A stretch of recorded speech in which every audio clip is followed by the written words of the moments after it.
اوکی، صدا رفت، تصویر رفت. سلام بچه‌ها، امیدوارم که حالتون خوب باشه. با جلسه 0 مشاوره آنلاین آکادمی تخت سیاه در خدمتتون هستیم. امیدوارم که حال دلتون خوب باشه. یک سال پر از انرژی، پر از حال خوب کنار هم دیگه داشته باشیم.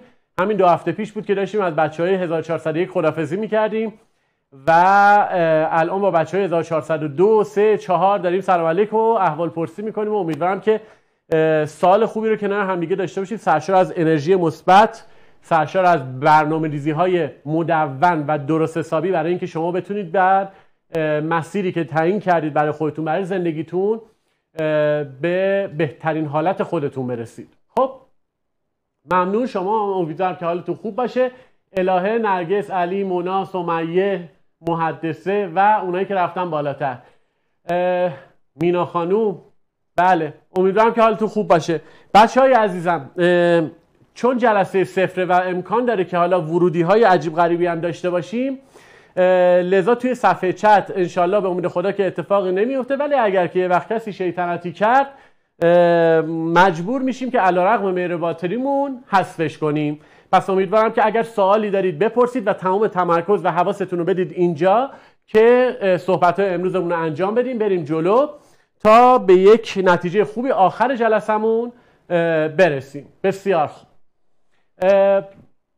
فقط یه سوال قبل از اینکه من بخوام شروع کنم جواب منو بدین. حالا اونایی که فعلا هستن تو صفحه چت، بچه‌ها ریاضی ان، تجربی ان، انسانی ان، گروه آزمایشیتون رو به من اعلام بفرمایید که من ببینم که اصلا چه خبره اینجا. اصلا بچه‌های ریاضی بیشترن، تجربی بیشترن، انسانی بیشترن، چه جوریه؟ فارغ التحصیلین، 12مین؟ یه تو صفحه چت برای من بنویسید ببینم چه جوریه. فاطمه خانوم، مریم خانوم، سلام به روی ماهای همتون. برای من بنویسید رشته‌تون ریاضی، تجربی، انسانی، هنر، زبان، حسابداری، چیه؟ و علی جان یه ذره خونسردی خودتو حفظ کن. الان راجع به همش با هم دیگه صحبت می‌کنیم. عمومی‌ها فعلا هست. تا همین الان که داریم با هم صحبت می‌کنیم 6 و 5 دقیقه فعلا عمومی‌ها هست. حالا تا آخر کلاس امکان داره عمومی‌ها نباشه. بهتون اعلام می‌کنم. ولی فعلا در حال حاضر عمومی‌ها هست. استاد رشته ریاضی فیزیک، تجربی به به به. بعد رشته‌ای که مد نظرتونه، هدفتون چیه بچه‌ها؟ اونایی که اومدن رشته‌های تجربی و ریاضی و انسانی و اینا رو انتخاب کردن، تجربی فارغ التحصیل، ارشد شیمی، باریکلا. شما تشریف بیارید اینجا تدریس کنید. به نظر من کنکوری 1402 که قراره بهتر کنم به امید خدا. بچه‌ها به من بگید ببینم چه رشته‌ای دوست دارید قبول بشید. دوست دارید پزشکی بخونی، دارو بخونی، دندان بخونی، فیزیو بخونی، پرستاری بخونی؟ چی دوست داری قبول بشی؟ یا اون خانم ارشد شیمی چی میخوای از جون من؟ شما که فارغ التحصیل ارشد هستی اومدی که فکر کنم دوباره برای پزشکی عزمتو جذب کنی و انشالله بریم جلو. داروسازی خانم دکتر، پزشکی علی آقا، به به. خب پرستاری، اوه سمیه پرستاری میخواد. خب سلام نیلوفر جان، رتبه 1 پزشکی، به به. مهران دندان پزشکی، دارو، دندان پزشکی، هیچ چی دیگه، ساختمون پزشکان اینجا. باریکلا. انشالله که همتون به هر چیزی که دوست دارید برسید در بهترین دانشگاهی که وجود داره در حال حاضر در کشور. حالا اصلیاش اگر بخوایم بگیم ان شاءالله دانشگاه تهران باشه، شهید بهشتی باشه، دانشگاه ایران باشه، دانشگاه شیراز باشه، علوم پزشکی اصفهان باشه، مشهد باشه، تبریز باشه، اینور باشه، اونور باشه، اینجوری باشه و امیدوارم به هر چی میخواید برسید. خب پس برای اینکه بخواید به این رشته خوبا برسید نیاز داره که یه تمرکز فوق‌العاده داشته باشید برای اینکه بتونید به این چیزایی که میخواید برسید. اینا فعلا در حد آرزوهایی هم برامون که ما میخوایم اینا رو تبدیل به اهدافشون بکنیم و تمام انرژی و تلاشمون رو بذاریم تا به چیزی که میخوایم برسیم. بریم جلو ببینیم چه خبره. به به. بچه‌ها اسم این همایشمون همایش رژه موفقیته. میخوایم یه رژه امروز بریم 1-2 ساعته که بگیم به همه اعلام بکنیم که ما اومدیم که یه رشته خاص در یک دانشگاه خاص رو قبول بشیم و همه خودمون رو جمع کردیم، تمرکزمون، انرژیمون، که برای اون چیزی که میخوایم انشالله به امید خدا تلاش کنیم. اون خانوم افتیوای، آقای افتیوای، نمیدونم رتبه 1 انسانی میخوان. شمایی که رتبه 1 انسانی میخوای حقوق بخونی، روانشناسی بخونی، فرهنگیان میخوای بری، چی دوست داری قبول بشی؟ اینم به ما بگی خیلی خوب میشه. خب بچه‌ها یه سوال قبل از یعنی جواب یه چیزی رو بهتون بدم قبل از که بخوام شروع کنم. فعلا دروس عمومی کلا کنکور به روال سالهای گذشته برگزار خواهد شد. ولی حالا کسی که قرار اجرا بکنه این داستان رو، یعنی سازمان سنجش اومده در پیج اصلی و سایت اصلی خودش اعلام کرده که به روال 401 حتی امروز هم مجددا اعلام کرده آقای پورعباس که اجرایات با ماست و بچه‌ها با خیال راحت به روال سال گذشته درسشون رو ادامه بدن و برن جلو، عمومیاشون رو بخونن. تأثیر امتحانات نهایی به صورت مثبت خواهد بود، نظام جدیدی فعلا نخواهیم داشت و همه چی طبق روال قبل. از اون طرف یه سری از دوستان دیگه در شورای عالی فرهنگی انقلاب گفتن نخیر فعلا همچین خبری نیست، ولی ما فرض بر این میذاریم که به روال سال قبل برگزار خواهد شد. هر چی باشه کامل تره. فقط قراره که ما اگر قرار باشه اون تغییرات انجام بشه، قراره که ما این داستان رو فقط به صورت تشریحی هم ببریم جلو که ما تو برنامه‌هامون لحاظ می‌کنیم که جای نگرانی نباشه. بسیار خوب فرهنگیان، باریکلا باریکلا باریکلا. بسیار خوب، بریم سراغ آها تاچ شروع شد.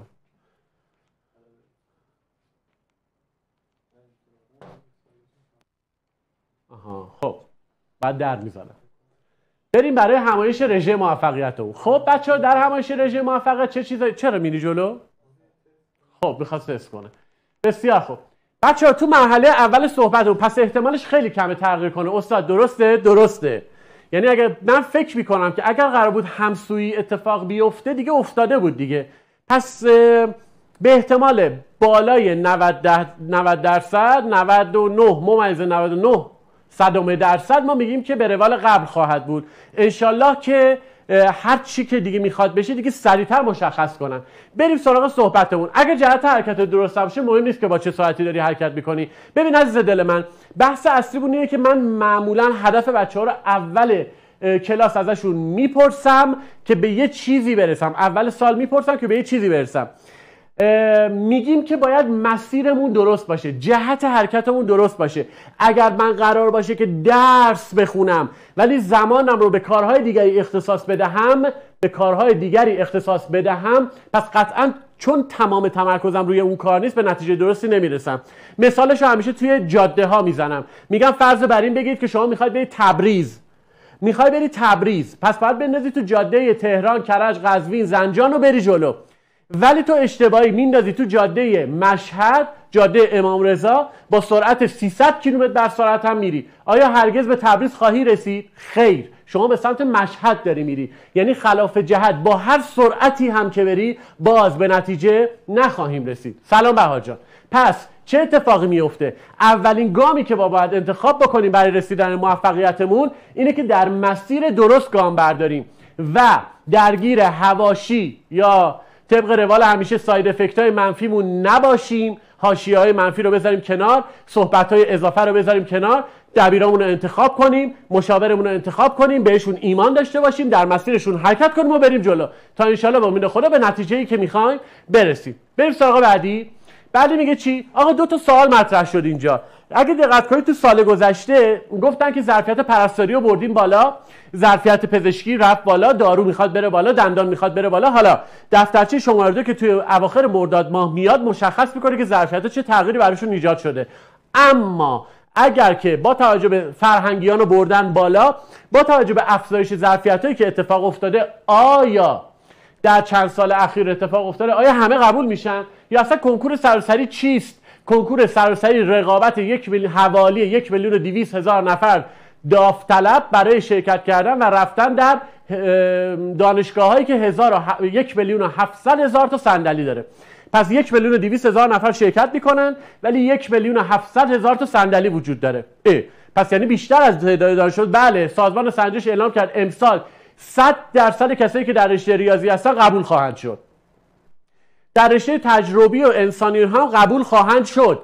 اما نکته اینه، آیا با توجه به این افزایش ظرفیتی که اعلام میکنن این قبولیه همش تو همین رشته هایی که ما دوست داریم؟ خیر. جواب خیر هست. چرا جوابمون خیره؟ به این دلیل که ظرفیت های پزشکی و دارو و دندان و فیزیوتراپی و نمیدونم پیراپزشکی های خوب، یا از اون طرف مهندسی های مکانیک، کامپیوتر، صنایع، عمران، معماری، اینایی که آیتی، اینایی که طرفدار خیلی زیادی دارن، پرطرفدار هستن اصطلاحاً، یا حقوق و روانشناسی یا فرهنگیان.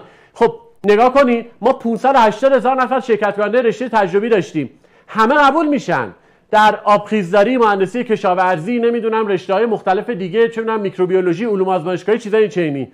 ولی حالا پزشکی و دارو و دندانم قبول میشن؟ خیر، چون تعداد اونا محدوده، هولوش 5-6 هزار نفر بیشتر ظرفیتشون نیست. تا 8,000 و 9,000 پیراپزشکی خوب، تا 10,000 11,000 12,000 مامایی و پرستاری و حالا همینجوری دیگه میره بالا و کم کم کیفیت رشته ها و کیفیت دانشگاه ها و سطح دانشگاه از روزانه به شبانه، شبانه به دانشگاه آزاد یا مثلا شهریه‌های مازاد یا مازاد ظرفیت یا پردیس‌های خودگردان یا علمی کاربردی‌ها، پیام نورها، اینا تغییر حالت میدهند. پس اگر در رشته‌های خوب می‌خواهید قبول بشوید، همچنان باید جز بچه‌های تاپ هر رشته باشید. اگر می‌خوای شریف بری، اگر می‌خوای دانشگاه تهران باشی، شهید بهشتی باشی یا در دانشگاه سراسری روزانه شهر خودتون می‌خواید قبول بشید، نیاز دارید که جز بچه‌های تاپ رشته خودتون باشید. پس آیا همه قبول میشوند؟ خیر، اما احتمال بیشتری برای رتبه‌های زیر 10,000 وجود دارد تا در دانشگاه‌های خوب قبول بشوند. بسم الله، بریم بعدی.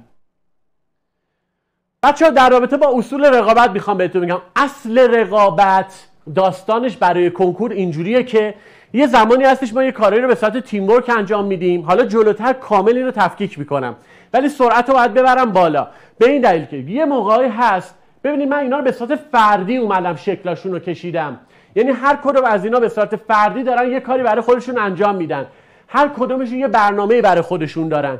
در کنکور شما یک تیم یا یک در واقع لشکر تک نفره هستید و اینکه کار گروهی بخواید بکنید مگر در زمانهایی که بخواید فضای رقابتی در حالا جای برای خودتون ایجاد بکنید منطقی، یا مثلا تو آزمون چیزی. ولی اگر که قرار باشه که به صورت تفکیک در واقع بخوایم نتیجه خیلی خوبی بگیریم، ما به صورت تفکیک لشکر یک نفره باید باشیم و برای این لشکر یک، چون هر کسی یه هدفی داره، هر کسی یه پتانسیلی داره، هر کسی یه انرژی داره، پس به سبک خودش باید حرکت بکنه. به همین دلیلی که همیشه میگم اون رتبه برتری که 2-3 سال از کنکورش گذشته خیلی نمیتونه راهگشا برای تک تک این بچه‌ها باشه، چون هر کدوم از اینا برای یه نسخه براشون پیچیده بشه، نه برای همشون یک نسخه نوشته بشه، تک به تک بعد نسخه نوشته بشه و به در واقع استایل درسیشون، ظرفیتشون، گنجایششون و میزان در واقع سطح درس خوندنشون در سالهای 10 و 11 برمیگرده که برنامه به چه روشی و به چه سبکی جلو بره. بسیار خوب، بریم بعدی. پس اصول رقابت در کنکور به صورت تک نفره خواهد بود. فردی می‌جنگید، مثل یه مسابقات 2 میدانی، مثل ورزش‌های انفرادی، مثل کسایی که شنا شرکت می‌کنن، کاراته شرکت می‌کنن، تکواندو شرکت میکنن، تک نفره هستن، کشتی میگیرن، میدوئن، دونده هستن. خب و اما ارکان موفقیت بچه‌ها، اولین چیزی که هر کسی توی زندگیش در هر زمانی از زندگیش باید مشخص کنه هدفشه. پس هدف اگر کسی نداشته باشه قاعدتا نمیتونه مسیر درستی رو داشته باشه، اصلا تمرکزی روی کارش نداره. وقتی ما یه چیزی رو نمیخوایم داریم میریم برای چی؟ برای هیچی. پس میشه هیچ برای هیچ، یعنی نتیجه پشت سرش نخواهد بود. اما اگر شما هدفی توی زندگیتون مشخص بکنید قطعاً مشخص خواهد شد که خیلی خوب، حالا باید چه برنامه‌ریزی براش داشته باشم، حالا باید چه اهداف کوچیکتری رو دنبال بکنم تا بتونم بهش برسم. و اما موتور محرک ما توی این مسیر چه خواهد بود؟ انگیزمون. پس من وقتی هدف ایجاد میکنم برای خودم، ایجاد انگیزه برای من میشه و با میزان انگیزه‌ای که دارم هیجان برای من ایجاد میشه، دوپامین در مغزم ایجاد میشه و شروع میکنم حرکت به سمت جلو بسیار هیجان انگیز و مثبتی رو انجام میدم. و بعدش وقتی من هدف داشته باشم و انگیزه پشت سرش بیام سراغ اعتماد به نفس، حالا من دچار اعتماد به نفس شدم، حالا من از خودم انتظاراتی دارم که میام جلوتر، خودم رو شروع میکنم به شناختن، ضعفام کجاست، قوت‌هام کجاست، کجاها رو باید بیشتر روشون کار کنم، چه کم و کاستی‌هایی در گذشته داشتم، چه نقاط قوتی داشتم، حالا همه اینا رو جمع بندی کنم، اولویت بندی کنم، شروع کنم به برطرف کردن مشکلاتم. کم کم که خودم رو شناختم، حالا شروع میکنم خودم رو میپذیرم. آره من تو فلان چیز مشکل دارم، آره من نقطه قوتم فلان جاست. من شروع میکنم دید بهتری نسبت به خودم پیدا میکنم. مثبتامو میبینم، منفیامو میبینم، روی مثبتام بیشتر کار میکنم، نقاط قوتم میشه، روی منفیام کار میکنم، برطرفشون میکنم و خیلیاشو به نقاط قوتم حتی تبدیل هم میکنم. بعدی ای بابا تا یه نفر میاد این اینجوری نمیره به سمت کلوم این بعد به سمت شما بگیرم. خب بریم بعدی. بعد شروع میکنم وقتی خودمو پذیرفتم حالا سعی در ابراز وجود میکنم، شروع میکنم خودمو میشناختن و حالا سعی در ابراز وجود میکنم. آره من اینم، من اینجوریم، من اینو میخوام، ابراز وجود میکنم، شروع میکنم تو اجتماع یه سری تو سر و پیدا کردن و بعد تو مرحله بعد حالا تواناییام شکوفا میشه. حالا شروع میکنم به این که حالا توانایی من اینه، روی تواناییام کار میکنم.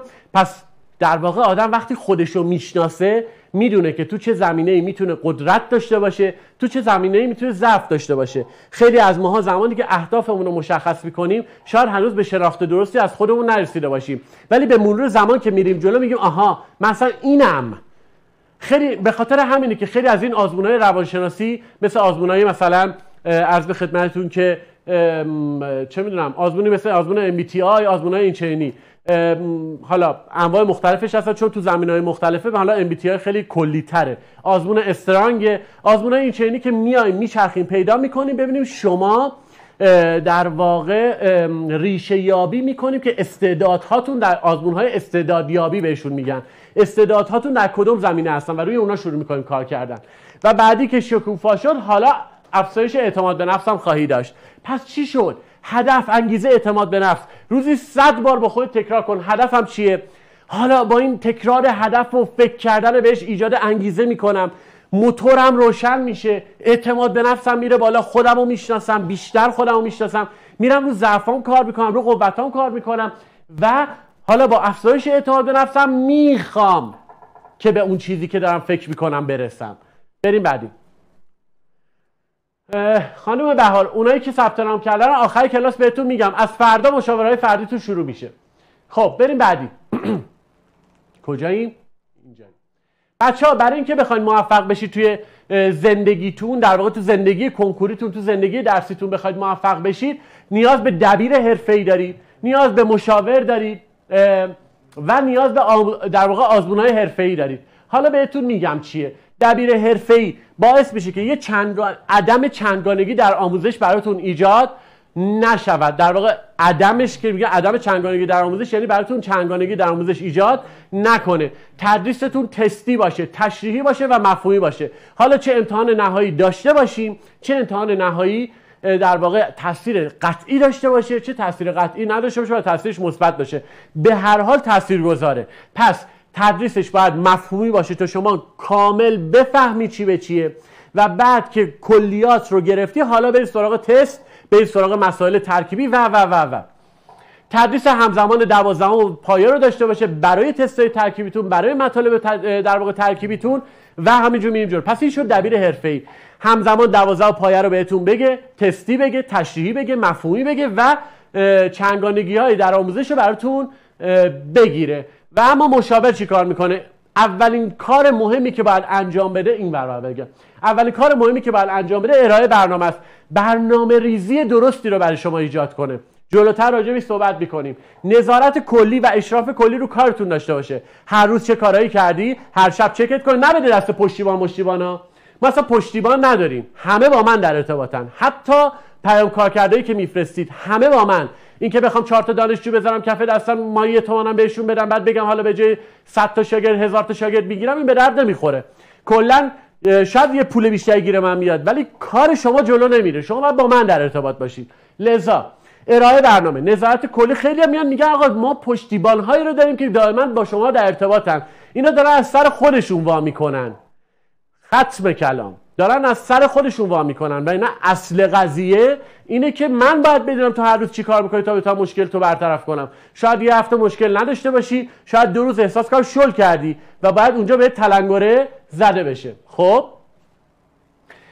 مهران پرسیده واسه همه دروس استاد خوبه یا وقتگیره؟ مهران جان بستگی به سطح علمی شما داره. یه زمانایی هستش که شما با توجه به وضعیت افتضاح در واقع درس خوندن در پایه 10 و 11 نیاز داری مطالب پایه یه بار دیگه برای تدریس بشه، نکات بهت گفته بشه. یه موقعی هم هست تو یه نقطه قوتی تو درس مثلا شیمی داری، ریاضی داری، فیزیک داری، زیست داری، دیگه نیاز نداری سر کلاس بری، همون نکته و تسته آخر سالشون رو میری. اینو بعد مشاور مشخص کنه برات که آقا یکی دو هفته برنامه بدیم، کار کنیم، آزمون بگیریم، بریم جلو، بعد ببینم که خب بهت پیشنهاد میکنم تو فلان درس اگر تو از دبیر استفاده کنی میتونی خیلی به نتایج بهتری هم برسی. خب پس اینکه صرفا از همه دروس کلاس استفاده کنم، برای همه دروس هم کلاس استفاده کنم، نه، یه وقتایی لازمه، یه وقتایی با 2 تا درس کار جمع میشه. پس نیازتو بر اساس فردیت خودت بچین. اینکه عبدالله بلند شده رفته کلاس فلانی دلیل نداره تو هم بلند شی بری کلاس فلانی، شاید تو نیازی نداشته باشی، به همین راحتی و به همین خوشمزگی. و اما آزمون‌های حرفه‌ای، نکته اول قلمچی برم، گاج برم، گزینه 2 برم، سنجش برم، چی برم آقای خدنگ؟ آزمون آزمایشی به صورت کلی از نظر من وقتی امنیت آزمون فراهم نیست و آزمون جمعه برگزار میشه، سوال و جواب و کلید چهارشنبه‌ها تو همه این کانال‌های رایگان ریخته، از نظر من شرکت کردن در هیچ کدوم اینا منطقی نیست. یعنی چی؟ یعنی این خیلی از دبیرای ما تصمیم گرفتن امسال بلافاصله بعد از کلاساشون یا در طول سال از دانش آموزانشون امتحان بگیرن، اینا که سوالاش بیرون نیست که. پس این میشه ملاک تشخیص ما. نکته اول. نکته دوم، به تراز و رتبه و این چیزا خیلی اهمیت ندید، برید سراغ درصداتون. قاعدتا وقتی درصداتون خوب باشه یعنی ترازتون هم میره بالا دیگه. تمرکز اصلی ما باید روی ترازمون باشه، باید روی درصدامون باشه، نه ترازمون. یعنی چی؟ میخوام اینو بهت بگم. پس قلمچی، گاج، گزینه 2، سنجش مهم نیست، سعی کنید سوالاتشو بگیرید توی خونه حل بکنید به جای که 2 تومن الکی برید پول بدید. حالا اگه خیلی اصرار دارید یا مدرسه‌تون فریک زده که باید حتما یه دونه از این آزمونا رو شرکت کنین، منطقی ترین بین همه اینا گزینه 2 و قلمچیه که باز حالا برنامه راهبردیاشون تا یه حدودی چون دوره و تکرار داره میتونه اگه یه وقت هم یه جایی رو نرسیده بودید خودتون رو بتونید توی آزمونای بعدیش برسونید. ولی بازم دارم بهتون تکرار میکنم، تلرانس یعنی تفاوت درصدایی که دبیراتون ازتون آزمون میگیرن، من ازتون آزمون میگیرم و این آزمونای آزمایشی بیرونی که میری باید نهایتا رو 10% باشه ها. یعنی نه که بگی آقای خدنگ من میرم قلمچی 80 میزنم، آزمون شما میزنم 20%، خب پس یه جای کار داره میلنگه عزیز من. بعد این تلرانس باید رعایت شه، چون ما هم آزمون دیوونه که نیستیم آزمون غیر استاندارد طرح کنیم که. یا آقای خدنگ من آزمونای شما رو همه رو 80 میزنم، میرم قلمچی 40 میزنم، پس اون استاندارد نیست حتما. یا یه اتفاقی افتاده توش دیگه، یه خبری توش هست، چون هر سال یه 2-3 تا سوال عجیب غریبی توی آزموناشون معمولا هر هفته یا هر یه هفته در میون یا هر 2 هفته در میون برگزار میشه، معمولا مطرح میکنن که بچه‌ها خیلی صد نزنن. بعد معمولا سوال غلط هم مطرح میکنن و جالبش اینه که سوال غلط میدن تو آزمون دانش آموز میره 100 میزنه. بابا تو دیگه کی هستی؟ بابا تو دیگه کی هستی؟ دمت گرم. خب پس اولین چیز در آزمون‌های حرفه‌ایمون میشه یه ایجاد حس رقابت. از یه جایی به بعد میگیم بعد از این آزمون‌های سنجش رو برید، این حس رقابت اونجا ایجاد بشه، یا دبیراتو که تو کلاس‌ها میگیرن حس رقابتتون اونجا ایجاد بشه. بچه‌ها ایجاد حس رقابت ها، نه که بشیر بزنی تو سر خودت اوه من نمیدونم چرا امتحانمو خراب کردم، آقای خیلی من بدبخت دو عالمم. نه، شما باید ببینی که خب مشکل کجا بوده، بری مشکل رو برطرف کنی. بعدی رو نگاه می‌کنی، شناخت نقاط ضعف و قدرت. بله، نقاط ضعف و نقاط قوتتون رو میتونید مشخص بکنید، اما با آزمون دبیر یا با آزمونایی که ما خودمون میگیریم هم میشه مشخص کرد. حتی با آزمونایی که خودت تو خونه از خودت میگیری با اونا هم میشه مشخص کرد. 10 تا 20 تا تست بذار جلو، شروع کن آزمون گرفتن از خودت. حتما دلیل نداره که قفلی بزنیم بریم آزمون فلانجا قوت منو مشخص کنه. نه خیر، شما 10 تا آزمون، 10 تا سال، 20 تا سالا رو در ادامه جلسات بعدی بهتون میگم آزمون گرفتن در منزل چه قوانینی باید داشته باشه و بریم جلوتر. خب منابع کنکوری تو بچه، سوالاتی که مطرح میشه از لحاظ حجمی اگر بخوایم در نظر بگیریم یه قاعده اینجوری داره. البته امسال در کنکور 1401 در درس شیمی یه مقداری متفاوت شد داستانش. معمولا در پایه دهم 27% از حجم سوالات رو انتخاب میکنن، از پایه 11 حوالی 30% رو انتخاب میکنن و از پایه 12 تو 43%. این تقسیم بندی بوده که از چند سال گذشته میانگین گرفتیم، ولی مثلا تو درسی مثل شیمی امسال تعداد سوالات 11 خیلی بیشتر بود و مثلا اولش 50% یا 55% سوالات از پایه 11 مطرح شده بود. اما روال کلی همه درس‌ها این چنین خواهد بود. پس پایه دهم تقریبا اهمیت کمتر، نه اشتباه این جمله رو بگیم، تعداد سوال کمتری داره در کنکور، اما به دلیل اینکه مباحث پایه‌ای ما و بیسیک ما، در واقع پیش نیازهای ما در سال دهم هستن، مثل فصل 1 و 2 شیمی دهم، مثل فصل 1 فیزیک دهم، مثل ریاضیات دهم، حسابان دهم که حسابان نداره، ریاضیات دهم. وقتی اینا رو نگاه میکنی میبینی که آقا پایه است. اگه اینا رو من بلد نباشم اصلا کلا نه تابع میفهمم، معادل نامعادل و تابع درجه 2 بلد نباشم اصلا نمیتونم چیزای دیگه رو یاد بگیرم. پس لذا باید بهش به شدت اهمیت بدیم، به دلیل اینکه سوالاتی که از پایه 11 و 12 مطرح میشود را بتوانیم خیلی ترتمیز از پسشون بر بیایم. پس بیس و پیش نیاز قضیه میشه این، اما تعداد سوالات مستقیمی که ازشون مطرح میشه معمولاً کمتر خواهد بود. پس پایه 10 11 12. خب یکی از بچه‌ها مهران پرسید چی؟ استاد خیلی هم میگن باید برید تا با شرایط آزمون آشنا بشید. مهران جان در طول یک سال بین 15 تا 20 آزمون اگر در واقع جلسه شرکت بکنید در جلسات آزمون، به دلیل اینکه با دفترچه‌ها ارتباط بگیرید، در زمان بتونید آزمون بدید، عرض به خدمتتون 4 ساعت یک جا نشستن رو بتونید تمرین بکنید، برای اینا خوبه. ولی اینکه بخوایم بریم خودمون رو اذیت بکنیم، رو روان خودمون بخوایم راه بریم، انرژیمون گرفته بشه، به این دلیل نرید. ولی اگر واقعا برای 4 ساعت یک جا نشستنش میخواید برید تایمینگتون رو رعایت کنید، مدیریت زمانتون رو رعایت کنید، تحلیلای درستی داشته باشید، بله بد نیست. اما دارم میگم آزمونی که جوابش از قبل بیرونه حال آدمو میگیره، امنیت آزمونمون پایینه متاسفانه. و من فکر میکنم که خب اگر آدم به صورت خودکار بتونه خودش هم تو خونه این کار رو انجام بده خیلی هم خوبه. خیلی هم میگن ولی تبعاتش رو در نظر نمیگیرن، چون فقط یاد گرفتن که یه چیزایی رو بگن اما نمیدونن که برای چی دارن این حرفا رو میزنن. ولی من چون میدونم برای چی دارم این حرفا رو میزنم، دارم میگم که اگرم نرفتی چیزی رو از دست ندادی، ولی از یه جایی به بعد خودم پیشنهاد میدم که فلان آزمونا رو شرکت کنید، براتون خوبه. بریم بعدی. خب و اما در رابطه با انگیزه که گفتم مثل سوخت برای اتومبیل میمونه، خیلی سریع بریم جلو بچه‌ها.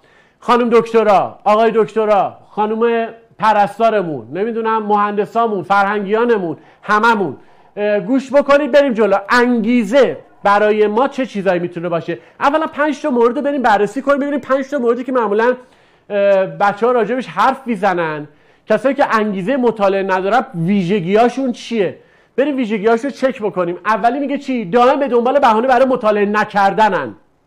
یعنی هی دارن یه بهانه‌ای رو میارن، استاد نشد، استاد خواب موندیم، استاد خونه‌مون مهمون اومد، استاد بچه کوچیک داریم، استاد فلان فلان فلان. خلاصه زمین کجه ولی عروس بلده برقصه ها، ولی زمین کجه، به خاطر همین نشد که بشه، نتونستیم درس بخونیم. خب پس زمان هر چیزی. دومی نمیتواند بشیند درس رو تمام کند و بعد در سراغ بعدی، یعنی حوصله درگیر شدن و موشکافی توی درس ها رو نداره، سطحی نگاه میندازه، میبینه نمیشه، میره درس بعدی، میبینه بهش میگن از این شاخه به اون شاخه پریدن.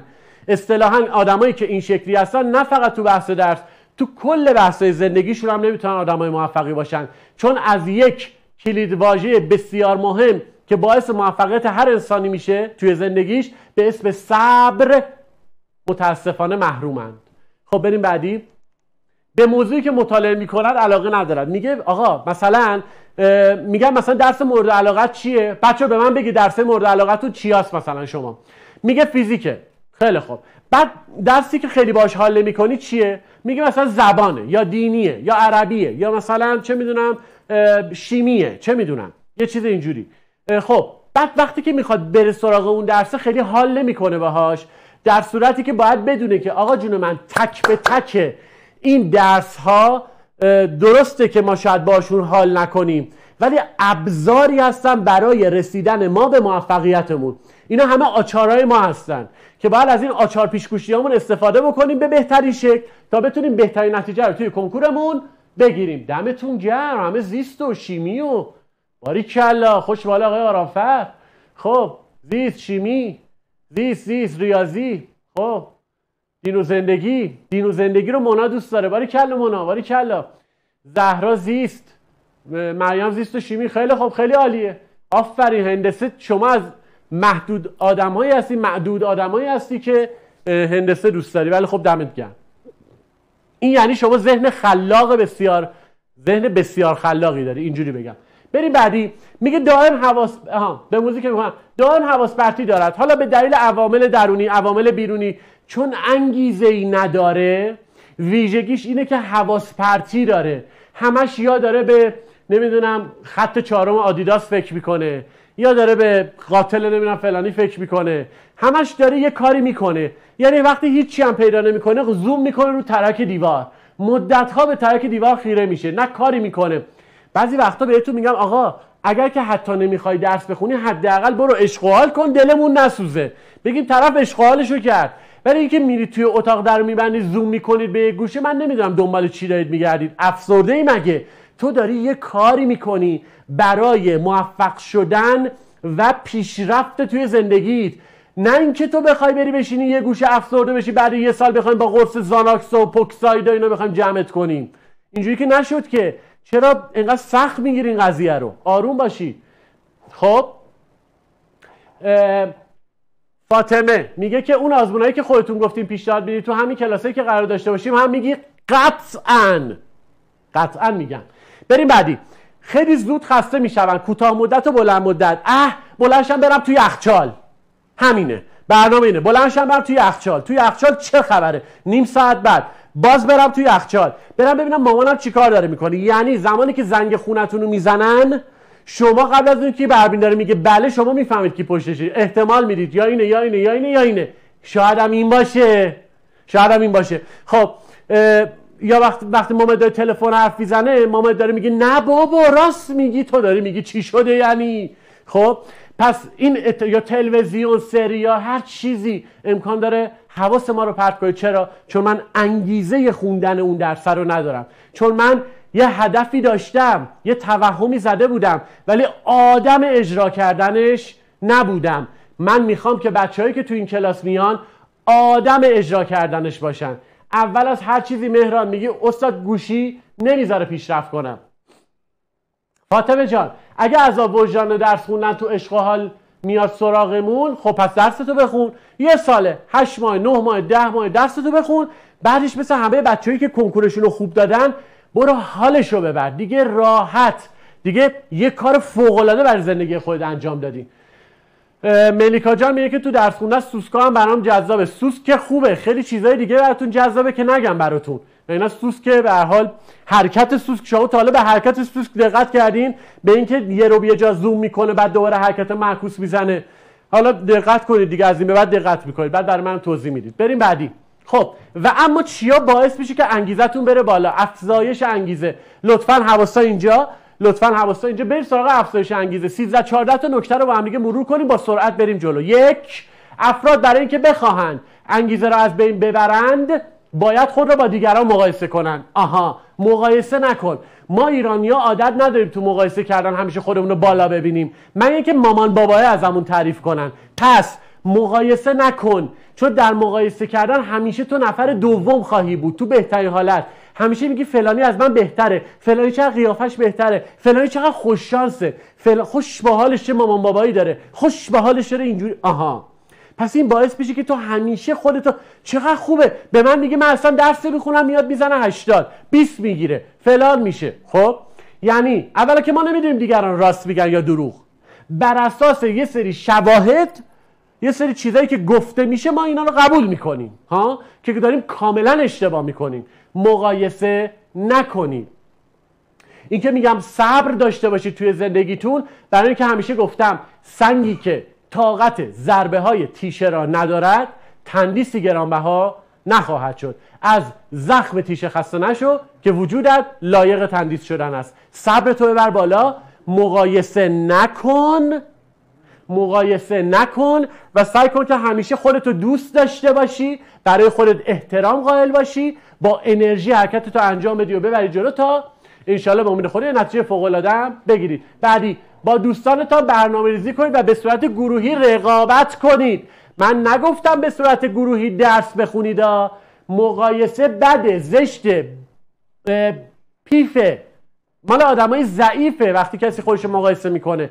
اما رقابت، من دوست دارم بهترین خودم باشم، من جایگاه خودم رو به کسی نمیدم، حق گرفتنی، حق دادنی نیست. پس من تمام تلاشمو میکنم تا به چیزی که میخوام. رقابت کنید. رقابت مال آدمای قویه، این درستشه.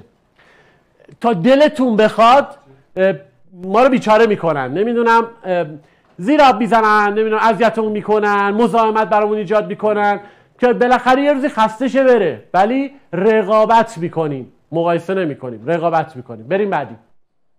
هرگاه احساس خستگی در مطالعه داشتید خودتان رو آب و جارو کنید. بلندشم برم احساس که از درس خوندن خسته شدی، از تستنه خسته شدی، مخم دیگه نمیکشه، یه ذره تعطیل شدم، اینا اگه منطقی باشه ها، بلند شو برو یه دوش بگیر، بلند شو برو برای خود یه کافی شاپ قهوه بخور، یه پیاده روی و ماما اینا برو، نمیدونم یه سریال بشین ببین، سریالا سینمایی نمیدونم 4 ساعته نه، یه سریال 40 دقیقه‌ای 45 دقیقه‌ای بشین ببین.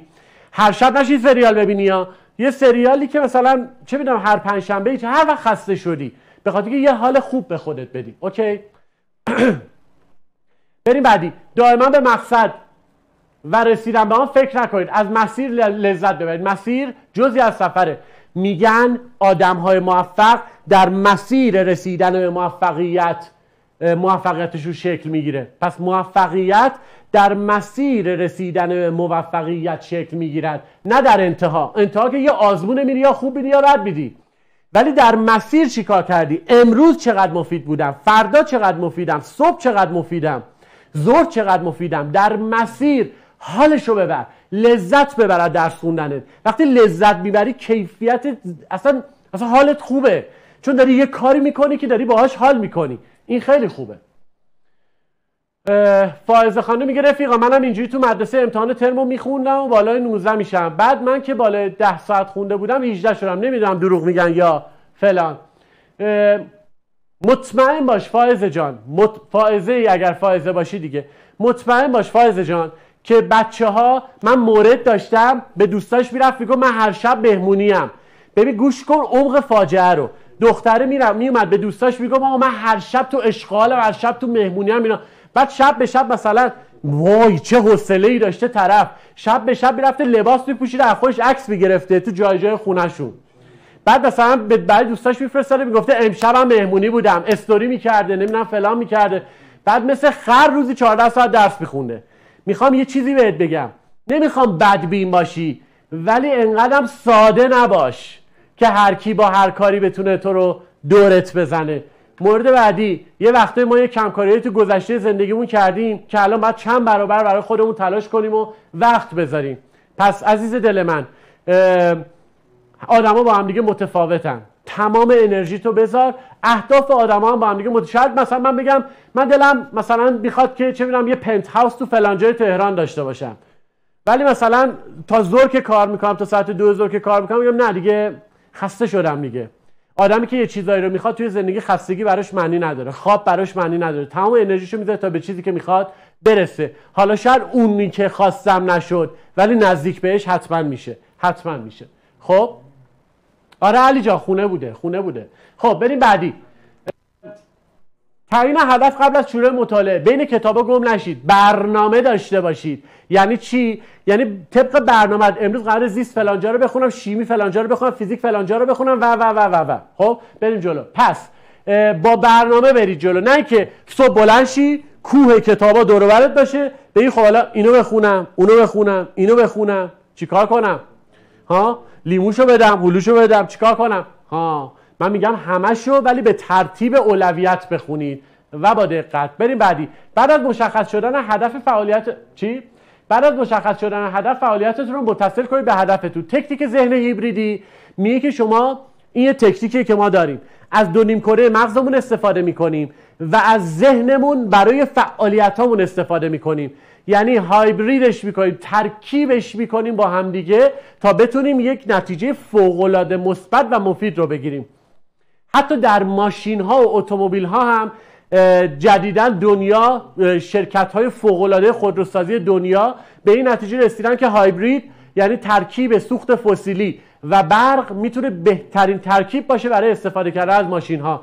نه صرفاً سوخت فسیلی، نه صرفاً برق، ترکیب اینا میتونه خیلی بازدهی بالاتری داشته باشه و ما در بحث کاریمون هم این کار رو انجام میدیم. هایبرید میکنیم، یعنی ترکیبی از ذهن و تلاش در کنار هم دیگه، برنامه ریزی و تلاش، اجرا باید درست باشه تا ان شاءالله نتیجه خوبی بگیرید و اینو من تو برنامه‌های شخصیتون پیاده میکنم براتون. اوکی؟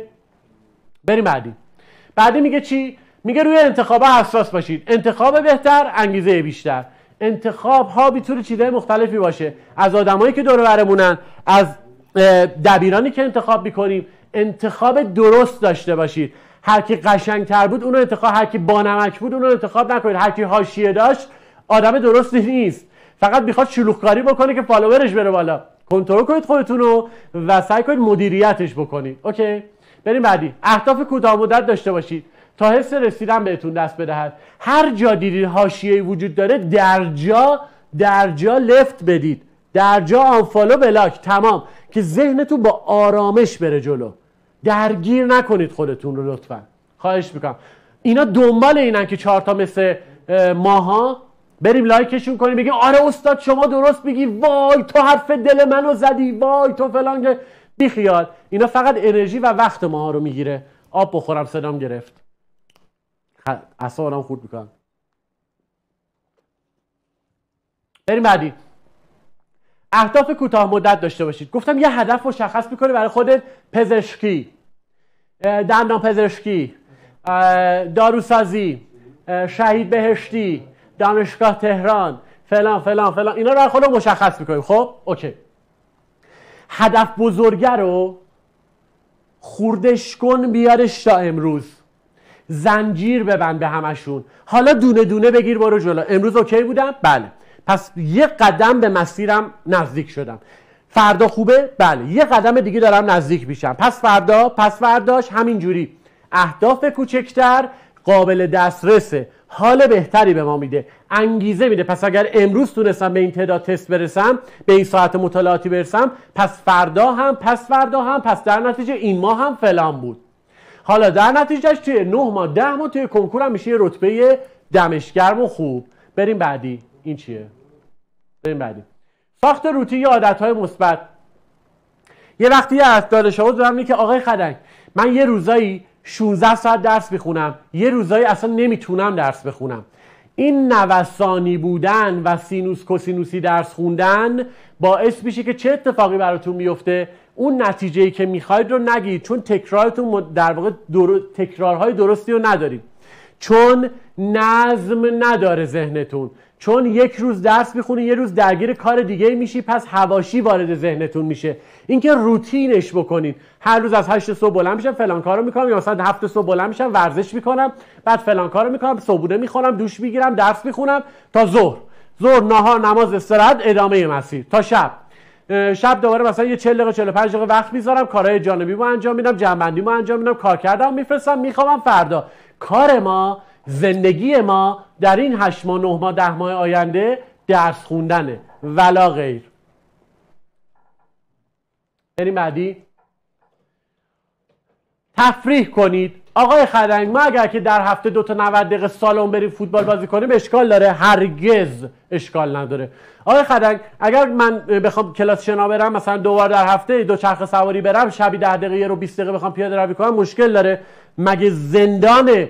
نه عزیز من، شما نیاز به شادابی فیزیولوژیک داری، پس باید این کار انجام بشه. تمام. ذهنتون باز میشه، آرامش میگیری، بار منفی از بدنت خارج میشه.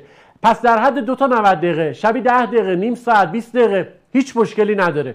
آقای خدنگ من میخوام برم مثلا هر شب برای خودم یه آهنگ میذارم، نمیرقصم، حرکات موزون انجام میدم، اشکال نداره. حرکات موزون هم هیچ اشکال، هر چی حالتو خوب میکنه، یه تحرک داشته باشید براتون خوبه. پس تفریح کنید. من با خرید کردن، آقا حتی یه گیره سر کوچولو، یه بنده کفش، یه قاب موبایل، هر چی که حالتو خوب میکنه برو بگیر بذار باده. یه مداد رنگی، نمیدونم جامدادی، یه چراغ مطالعه باحال، یه جلد خوشگل برای دفترت، هر چی، یه کاکتوس کوچولو مثلا، هر چی فکر میکنه حالتو خوب میکنه بگیر بذار حالت خوب باشه با دیدنش. تأثیر داره بچه‌ها. خب شناخت محرک‌های منفی و محرک‌های مثبت. آدمای منفی مثبت اطرافتون دیگه. محرک‌های منفی رو حذف کنین. آدمایی که انرژی خوبی به درس خوندنتون میدن، به زندگیتون میدن، باعث میشن به هدفتون بیشتر فکر بکنید و بیارید تو ریتم زندگیتون. بریم بعدی. به خودتون هدیه بدیدم که گفتم. بریم 3 مورد آخر. 13 میگه تمرکز موجب افزایش انگیزه میشه. راجع به تمرکز صحبت کردیم که هر چیزی که حاشیه ایجاد میکنه رو بذاریم کنار و بعدا یه جلسه کامل راجع به تمرکز حواس هم صحبت میکنیم. از تکنیک 5 دقیقه استفاده کنید. بچه تکنیک 5 دقیقه میگه چی؟ میگه اگه حال نداشتی، حوصله نداشتی، اعصاب روانت به هم ریخته بود، یا مثلا دیدی نمیتونی سمت فلان چیز بری، هر چیزی یا نه فقط درس، یه 5 دقیقه هیچی نیست. یه 5 دقیقه میگه براش وقت بذار. 5 دقیقه اول که استارت زدی رفت، ولی واقعا 5 دقیقه متمرکز شو رو قضیه. رفتی داخلش دیگه میبینی داره کم کم موتور روشن میشه. یه 5 دقیقه این میشه تکنیکه. یکی از تکنیکایی که پل ارتباطی ذهن شما با کاریه که باید انجام بدید. مثلا میگه که اگر که قرار شد صبح زود از خواب بلند شی، بری سر کار، بری آزمون بدی، بری مدرسه، بری هر چی، میگه 5 دقیقه به خودت این آلارمو بدی که آقا من یه 5 دقیقه بلند شم، فعلا مثلا از جام باری چشامو باز بزنم روی تخت، شروع کنم به فکر کردن که امروز چه کار، برنامه‌ریزی ذهنیمو شروع کنم انجام دادن. دیگه بیداری. همون 5 دقیقه باعث میشه دیگه بیدار باشی. تموم شد. میشه در مورد غیر حضوری کردن مدرسه هم بگید. ببین عزیزم، غیر حضوری کردن مدرسه مال دانش آموزیه که خودکار باشه. بعضی از بچه‌ها میگن من غیر حضوری میکنم، از ساعت 7 صبح شروع میکنم درس خوندن، تا ساعت 12 شب شروع میکنم تموم میکنم درس خوندنمو، یه 5 ساعت میخوام، دوباره بالا میشم 7 صبح شروع میکنم درس خوندن، بعد مامان غیر حضوری، بابا غیر حضوری، بعد غیر حضوریش میکنن 7 میشه 7 و نیم، 10 روز بعد میشه 8، 10 روز بعد میشه 9، 10 بعد میشه 10، بعد نگاه میکنه 10 صبح با کاردک فقط تفتش میدن که ته نگیره، میره تا 11 12 ظهر، بعد به مامانش میگه آخه میدونی چیه، من از اون ور تا 4 صبح بیدار میمونم درس میخونم. بیشی میریم بابا. اصلا ما از این داستانا نداریم. آقا روال، اگر دانش آموز خودکاری هستی، روتین 7 صبح بلند میشی تا لنگ شب درس میخونی، اوکی. ولی اگر فکر میکنی که قرار این داستان، خواهش میکنم برای خودتون داستان درست نکنین، ولش کن. مثل بچه آدم برو مدرسه، بیا بشین، حتی اگه فکر میکنی ولی نظم بهت میده. این باعث میشه حتی روزایی که تو خونه هستی تا 10 و 11 نخوابی، مثل بنز ساعت 7 صبح 8 صبح از خواب بیدار شی. ما بعضی از پروازایی که میریم مثل سیستان بلوچستان، زاهدان و زابل و نمیدونم کرمان و پروازای اینجوریمون معمولا ساعت 5 و 40 دقیقه صبح یا 5 و 20 دقیقه صبح، بعضیاشون 4 و 50 دقیقه صبح. ما مجبوری 3 صبح از خواب، اصلا نمیخوابم من که اکثر وقتا، ولی مثلا 3 صبح از خواب بیدار میشم، مثلا 1 میخوابم، 12 میخوام، 3 بیدار میشم. 3 بیدار میشم، یه دوشی بگی، سریع جمع جور کن خودتو، گوله برو فرودگاه که به کارت پرواز برسی. خب 4 بعد تو فرودگاه اعلام حضور بکنی دیگه، تا از گیت رد چی و سپاه رد چی و اینا. بعد یه روزایی که میخوام کاری ندارم، میخوام 8 برم مدرسه، هم باز من 5 صبح 4 صبح بیدارم. روتین میشه، عادت میشه برامون که اون تایم از خواب بیدار شی. اوکی؟ امیدوارم جواب تو کیمیا جان داده باشم. بریم بعدی. اینا رو گفتم اصلا رو. آره دیگه. خیلی خوب. بچه‌ها، کارهای اضافه و عواملی که مخل تمرکز و موجب اتلاف زبان میشن. یکیشو بهتون بگم، درگیر شدن با فضای مجازی، سرچ کردنهای بی جهت، نمیدونم برم بگم استاد یول محمدیان مثلا که گفته جزوه انحصاری داره و در 10 روز میتونه منو به 100 برسونه چیه، برم ببینم فلان چیز چیه، اون یکی چیه، این چیه، سرچ های الکی. خب یا اینجا باز چیز شونم یه بار درست شد. یا مثلا از این کارهایی که تو شاگردای ما اصلا وجود در صفحه چت هم رفته بچه‌ها اینجا، اصلا همچین چیزی وجود نداره. وقتی همچین چیزی وجود نداره بین شاگردای ما بهتر راجعش صحبت نکنیم. اما به عنوان یک روانشناس، به عنوان یک مشاور، یه روان درمانگر میخوام بهتون بگم اگر خدای نکرده درگیر مسائل عاطفی هستید، خواهش میکنم برای 1 سال این قضیه رو ترک کنید، تعطیلش کنید و به آقا و یا خانوم بگید که برو 1 سال دیگه بیا، من فعلا قصد ادامه تحصیل دارم. اوکی؟ پس خواهش میکنم وقتی میگم همه خودتو برای چیزی که میخوای خرج کن، اینجاست. خب و یا دنیای مجازی و گوش دادن به موزیک و کارهای اضافه و نمیدونم اینستاگرام و سرچ اینستاگرام و نمیدونم تلگرام و گروه‌های چت و واتساپ و نمیدونم اینا که اصلا میگه من روزی 2 ساعت با دوستام چت میکنم. چی میگی لامصب؟ این حرف مشترک چیه؟ راجع به معلمامون، راجع به دوستامون، راجع به آهنگا، راجع به فلان، اینا همه میشیم صحبت میکنیم. به هر آدم یه روز دو روزم با یکی چت میکنه، روز سوم اصلا حوصله نداره جواب سلامشو بده. من نمیدونم شما چقدر پیگیر چه قضیه هستید، نمیدونم. ان که این عوامل اضافه در زندگی شاگردای من نباشه به امید خدا. عوامل اضافه برای این گروه سنیه ها، من دارم راجع به کسی که میخواد کنکور بده صحبت میکنم. در آینده هر چیزی خوبش خوبه. بریم بعدی. خب بریم راجع به آقا دبیر خصوصی بگیریم به نظرتون یا تو کلاس‌ها شرکت کنیم؟ نظرتون چیه؟ آقا دبیر خصوصی نه کسی روش نظارت میکنه. یه روز بهت میگه یک شنبه میام، یه روز بهت میگه چهارشنبه بیا، یه روز بهت میگه سه شنبه میام. پس نظم نداره کارش، پس روتین برنامه‌ریزی شما رو به هم میریزه. بعدی حالا بی‌نظمی در مطالعه که برای شما ایجاد میکنه. این دو تا رو من با هم گفتم. هزینه‌ش هم که بالاست. الان یه دبیر خوب بخوای بگیری جلسه 3 4 میلیون تومان باید پول بدی. حالا یه سری دبیرام هست که 7 8 میلیون میگیرن. جلسه 1 ساعت و نیمه. حالا اون دبیرم که میگه نه من یه دبیر میشناسم 300 تا 400 تا بیشتر نمیگیره، اونو عطا و به لقایش ببخش. و من فکر میکنم که دبیر خوب این 300 400 تومن 500 تا 600 تومن مال سال 91 92 93 بوده. الان دبیر برندی که مثلا شما دنبالش باشی که بیاد باهات کار کنه زیر 4 5 تومن نمیگیره. پس منطقیش اینه که آقا 1 تومن 2 تومن پول بدی بری سر کلاس عمومیش بشینی، تمام.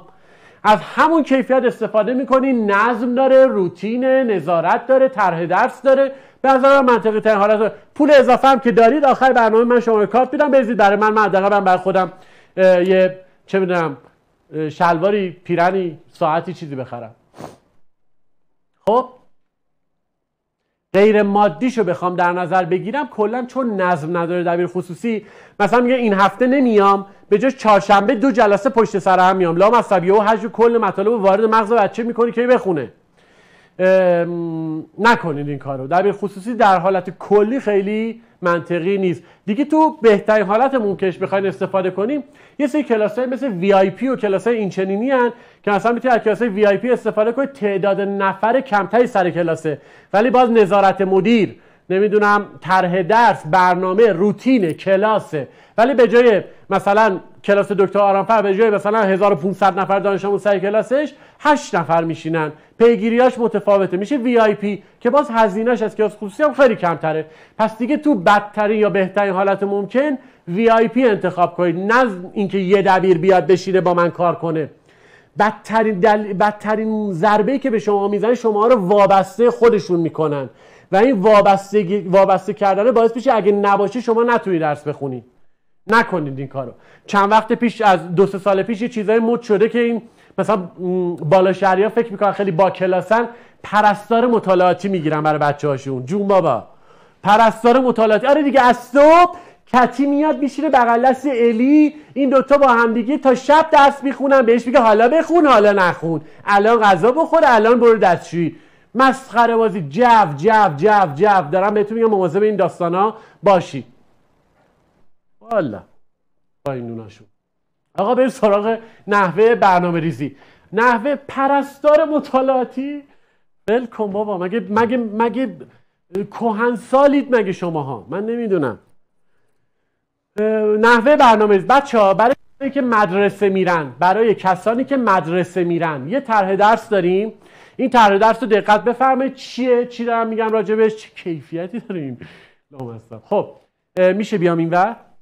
مرسی بچه‌ها، من دارم میام اینور. خب بریم. اولین چیزی که باید راجعش صحبت کنیم توی برنامه ریزی که برای یه دانش آموزی که مدرسه میره، معمولاً تا ساعت 3 بعد از ظهر بچه‌ها از صبح تا 3 بعد از ظهر مدرسه هستن. اوکی پس این تایم که میره برای مدرسه هاتون. حالا یکی امکان داره بگه من 3 روز صبحم 3 روز بعد از ظهرم، اشکالی نداره. به هر حال نصف روزتون، نیمی از روزتون درگیر مدرسه ایم. از ساعت 3 تا 4 بعد از ظهر 1 ساعت استراحت، حد اکثر 35 دقیقه چرت عمیق داشته باشید. چرت عمیق با خوابیدن و پهن شدن روی تخت و از دنیا رفتن فرق میکنه. آقای خرنگ، از مدرسه که میام میخوابم، 7 با جیغ مامانم بیدار میشم. از این داستانا نباشه اصلا. در حد 30 دقیقه 40 دقیقه 45 دقیقه خواب عمیق داشته باشید. اوکی. بریم بعدی. از ساعت 4 تا 12 شب، در واقع میشه از ساعت 16 تا 24 میشه 8 ساعت دیگه اگه اشتباه نکنم، درسته؟ به ازای هر 1 ساعت مطالعه 1 رو 20 دقیقه استراحت که من معمولا زمانایی که خیلی فشردگی کارمون زیاد میشه میگیم تو هر 90 دقیقه 10 دقیقه یه رو استراحت کنید. ولی من حیث المجموع از 4 تا 12 شب به ازای هر یه ساعت یه 20 دقیقه استراحت بکنید. برنامه‌ریزی مطالعاتیتون میشه 8 ساعته. خیلی روتینه برای کسی که مدرسه میره. مطالعه مفیدش میشه 6 ساعته، یعنی 6 ساعت مطالعه داره، 2 ساعت هم استراحت بین درسی داره. آقای خدنگ من فارغ تحصیلم، پس اگه شما فارغ التحصیل هستی برنامه‌ریزیتون این شکلی میشه. مدت برنامه‌ریزیتون میشه 13 ساعت، چون شما دیگه درگیر مدرسه و این داستانا نیستید، یا کسی که غیر حضوری کرده. حجم مطالعهش 10 ساعته. استراحتش به ازای هر یه ساعت هم حوالی 20 دقیقه و میزان خوابش هم 8 ساعته. بس دیگه. بعضیا اینقدر میخوابن خواب به خواب میرن پس فردا. خب چتونه آروم باشید دیگه. 8 ساعت میخوابه انسان نرمال بیدار میشه دیگه. هی میخوابه. تفریحات مؤثر 3 ساعت. تفریحات مؤثر یعنی چیزی که باعث بشه حالتون خوب باشه برای خوندن اون ادامه ساعت مطالعاتیتون. اوکی. پس یعنی من 3 ساعت نه اینکه اون 3 ساعت تمامش تو گوشی باشم که قوز قرنیه بگیرید. قوز قرنیه تو شبکیه‌تون اینا همه دچار مشکل بشه. نه آقا با یک گوشی در حد نیم ساعت 20 دقیقه یه ربع در طول روز، ما بقیش دیگه مسخره بازیه. خیلی خب پس این میشه ساختار کلی یه دانش آموزی که میخواد بدونه که در روز بعد چقدر تایم بذاره برای درس خوندنش. بریم سریعتر جلوتر. ببین عزیزم از روی اسلایدا لطفا اینا رو در نظر داشته باشید. میخونیم با هم میریم جلو ببینیم چی به چی. از اینجا به بعد تمرکزا یه مقدار بیشتر. اگه دهم 11 تو 0 بودی، آقا کلاسمون آنلاین بود، ما هم که همه رو میپیچوندیم، به خاطر همین نتونستیم کیفیت درستی داشته باشیم. اوکی. اگه 10 و 11 0 بودی، برای 1402 برای کنکور این کار رو شروع کن انجام دادن. بریم ببینیم چیکار باید انجام بدیم. خب اولی، خیلی از بچه‌ها شاکی هستن از اینکه ما مجازی بودیم و به هر دلیلی 10 و 11 0 شده. پس اصلا چیکار باید بکنم حالا که اینجوری وضعیتم؟ اونایی که اینجوری هستن به من بگن 10 و 11 اونجوری که باید شاید انرژیشون رو نذاشتن. به من بگن هرچی از کنکور تو ذهن ساختی رو بریز دور. درسته کسایی که 10 و 11 درس میخونن راحت تر پیش میرن، اما ولی به دلیل به این معنی نیست که اگه نخونی قافله رو باختی و موفق نمیشی. یعنی چی میخوام بگم؟ یه موقع یه سریای دیرتر شروع میکنن، ولی چون انگیزه بیشتری دارن، چون انرژی بیشتری دارن، چون صبر دارن، چون تمرکز روی کار دارن، موفق ترن. این که یکی صرفا 10 و 11 رو درست‌تر خونده باشه، بهتر خونده باشه، معنیش همچی اینم نیست. اوکی؟ خب پس فقط تو با تلاش بیشتر میتونی به نتیجه برسی. ببینید بچه‌ها، همه ماها در بازه 8 و 9 و 10 و 11 تیر ماه 1402 میخوایم بریم سر جلسه کنکور. یکی تو دی ماه آماده است برای کنکور، یکی تو اسفند آماده است برای کنکور، یکی تو اردیبهشت آماده است برای کنکور، یکی توی اون 2-3 روز قبل از کنکور خودشو میرسونه، تو اون همایش‌های آخر و اینا خودشو میرسونه. مهم اینه که هممون توی اون روز کنکور آمادگی داشته باشیم. پس هول نشید، به هم نریزید. اینکه حتما باید 3 سال درس خون، اگر بخونی چه بهتر، اگر نخوندی چیزی رو از دست ندادی، ولی دیگه زمانی برای سوزوندن نداری. از تمام تایمتون باید استفاده کنی. 10 اصلا انرژی نداشته، الان به انرژی اتمی وصل شدی انشالله دیگه. خب راکتور وصل کردم بهش. 0 نیستم ولی خیلی خوب هم نخوندم، انشالله که درست میشه. 10 اصلا انرژی نذاشتم، ولی 11 اوکی بودم. اما باز اون شکلی که میخواستم. چه شکلی میخواستی؟ خب اون شکلی که میخواستی چرا نخوندی؟ حالا نخوندی، سوس سر من. از اینجا به بعدشو با انرژی لطفاً وقت بذارید و دیگه تلف نکنید. 10 و 0 الهی جان، من این صداقتت واقعا ریاضی و شیمی 10 0. من 12 سال از کنکور دور بودم. شما مفقود الاثر بودی احیانا؟ کجا بودی؟ ارشد شیمی. خانم ارشد شیمی. خانم ارشد شیمی شما که دور نبودی که، از درس که دور نبودی، حالا از کنکور دور بودی، از درس که دور نبودی که. 89-90 فکر کنم کنکور داده بودی. آره دیگه 89-90. خانم زدئی 12 سال از کنکور شاید دور بودی ولی از درس دور نبودی. اتفاقا درسایی که شما تو دانشگاه پاس کردی مثلا تو ارشدتون خیلی سنگینه، خیلی سنگینه. لذا نگران اصلا نباش، چون مهم اون ارتباطی که با بحث آکادمیک باید داشته باشی که داری. پس اصلا نگران نباش. 10 نصفم 11 اوکیه، خدا رو شکر. استاد اگه دیویدی آموزشی داشته باشی چطور باید استفاده کنی؟ کلا من همه‌شو ببینی یا نه فقط برای رفع اشکال؟ ببین عزیزم سارا خانم، دیویدی های آموزشی به دلیل اینکه حالت لایو ندارن، حالت لایو ندارن، یه دیویدیه که معمولا از نوادگانمون به ارث میرسه، مثلا میگه من دیویدی های فلانی رو از 3 سال پیش دارم، خب چون نوادگانمون بهمون میرسه اگه اصلا رفتن دیویدی ها رو خریدن، بسته آموزشی فلان، اینایی که ببین همیشه یه چیزی یادتون باشه، چیزی که تو تلویزیون تبلیغ میکنن یعنی یه موردی داره. من کلا به این نتیجه رسیدم تو زندگیم. یعنی مثلا میان میگن که مثلا روغن سرخ کردنی اویلا، 2 روز دیگه میان میگن که نمیدونم این با پالم درست میشده، اینجوری میشده، اونجوری میشده، نمیدونم تو صابون فلان، نمیدونم مایع دستشویی فلان، شیرالات نمیدونم فلان، ابزارالات فلان. بعد می نگاه میکنید این یه داستانی پشتش بود. مواظب تبلیغات تلویزیونی باشید، درگیر تبلیغات تلویزیونی نشید. نهایت شهر فرش رو انتخاب کنید به نظر من، اونم منطقی ترینشه. ولی دیویدی آموزشی کلا چون یه چیز روتینی ضبط میشه برای شما ارسال میشه و لایو نیستش، چون مثلا کلاسی که به صورت فرق آنلاین و دیویدی میدونی چیه؟ کلاس آنلاین این جلسه استاد فلانی میاد سر کلاس شروع کنه درس دادن، در ادامه مسیر بچه‌ها میان ازش یه تقاضاهایی رو میکنن، آقا اینو تغییر میدی، روی این بیشتر کار میکن. نمونهشو میگم سراغ خیلی آدمای عجق وجق، خیلی مثلا چیز نمیرم.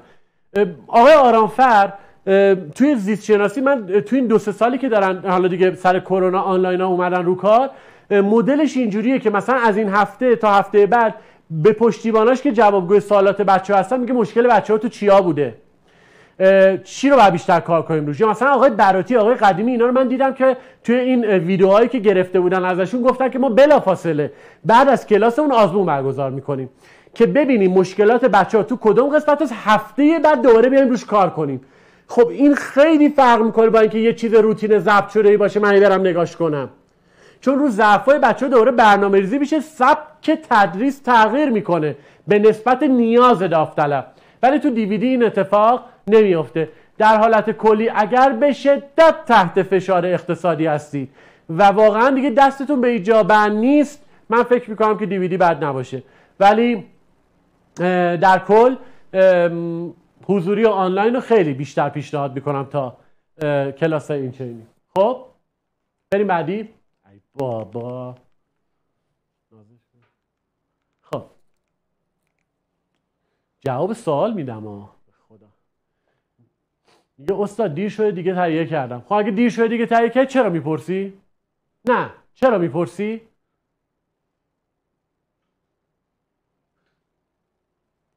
میخواد منو تست کنه. خب بریم بعدی. از شروع کردن نترس.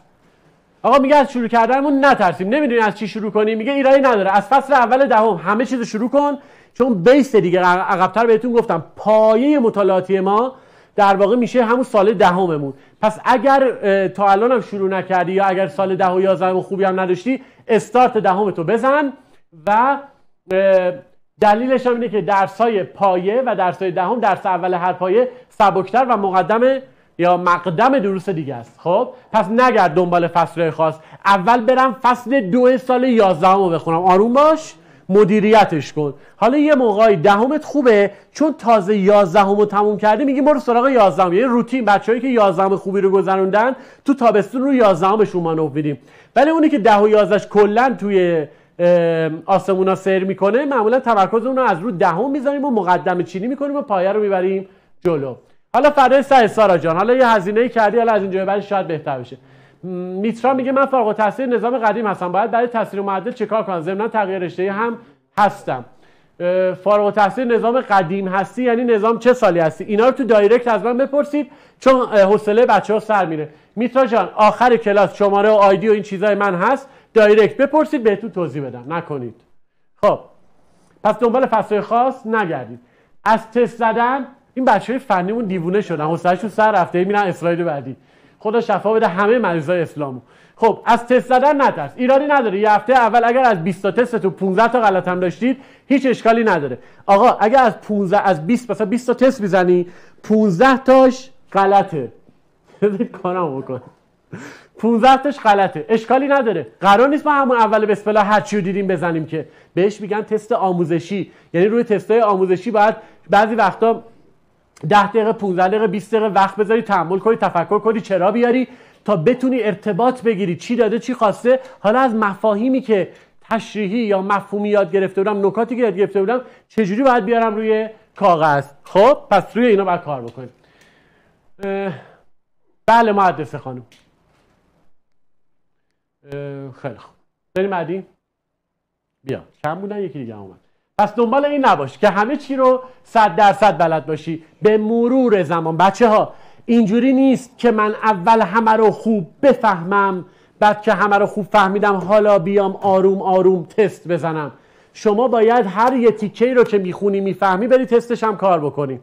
این که حجمی بخونم بعد تستم بزنم فایده نداره. همه چی از ببین، برای موفقیت در کنکور به مرور زمان موفقیت شما شکل میگیره.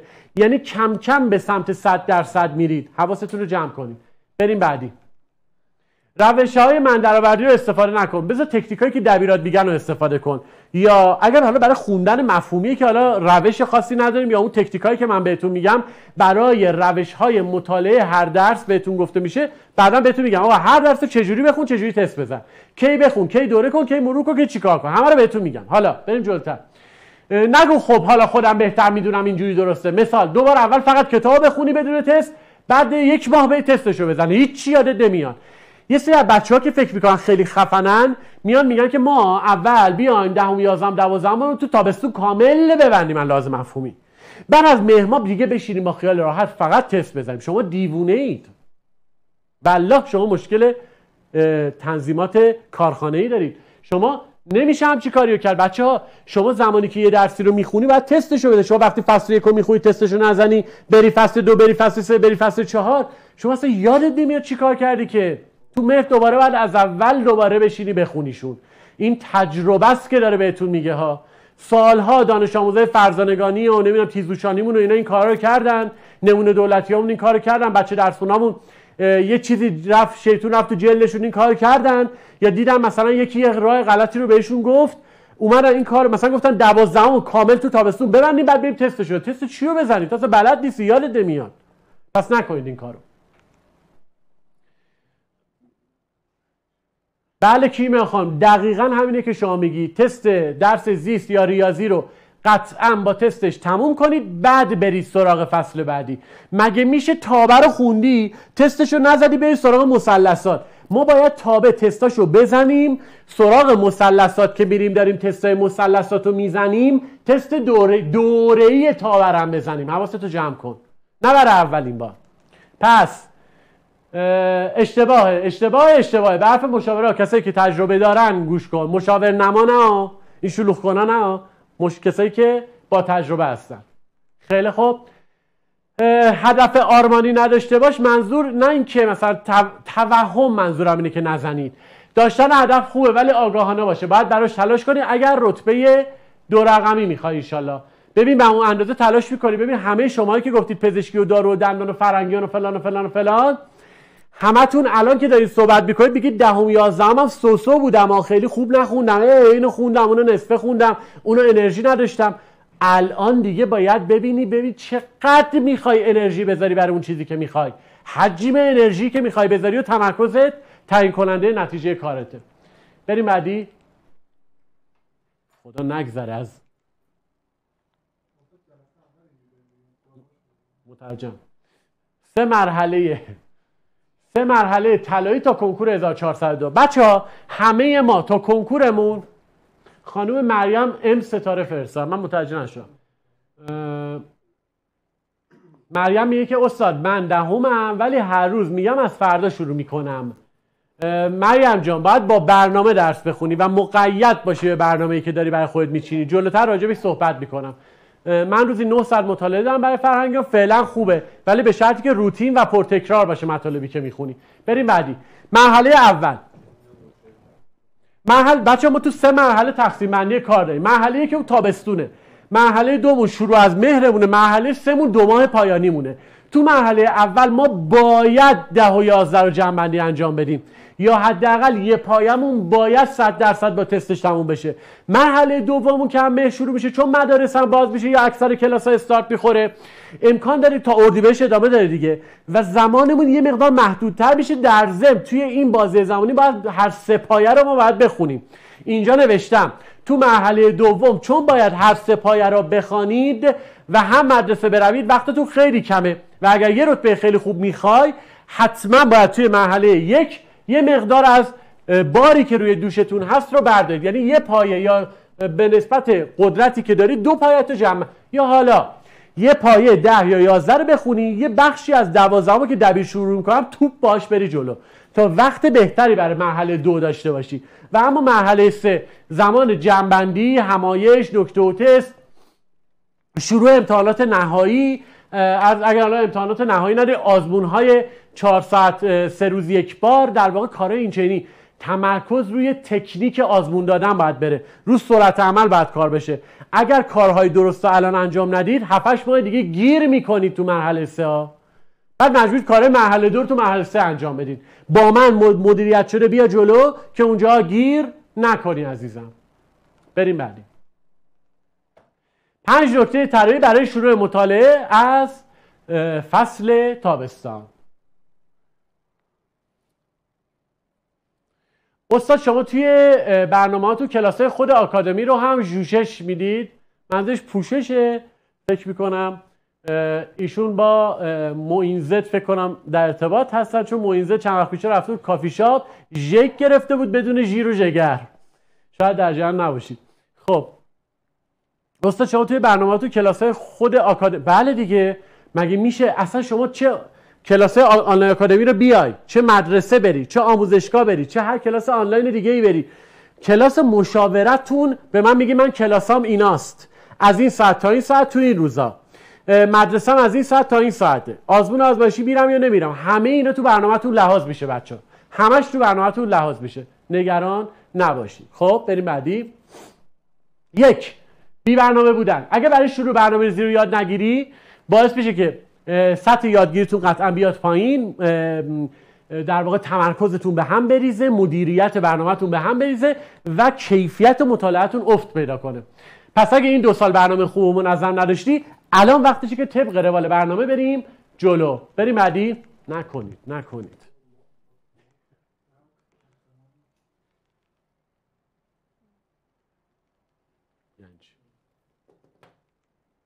خب همچنان از تست بهتر. من همیشه تستر این مجموعه هم. من نمیدونم چرا هر سال افتتاح اینجا، نمیدونم این دستگاه، خواهش میکنم افتخار برای ماست، نفرمایید، خواهش میکنم همچنان از تست برق گرفتگی اولین نفر من بودم. همچنان از تست بترسی بچه ها. اینکه فقط بخواید بخونید اشتباهه، مفهومی خوندن اشتباهه. نه، اشتباهه منظورم اینه که مفهومی باید بخونید ولی صرفا فقط خوندن آدمو به جایی نمیرسونه. باید تست بزنید و کیفیت خودتون رو از لحاظ علمی توی تست بسنجید.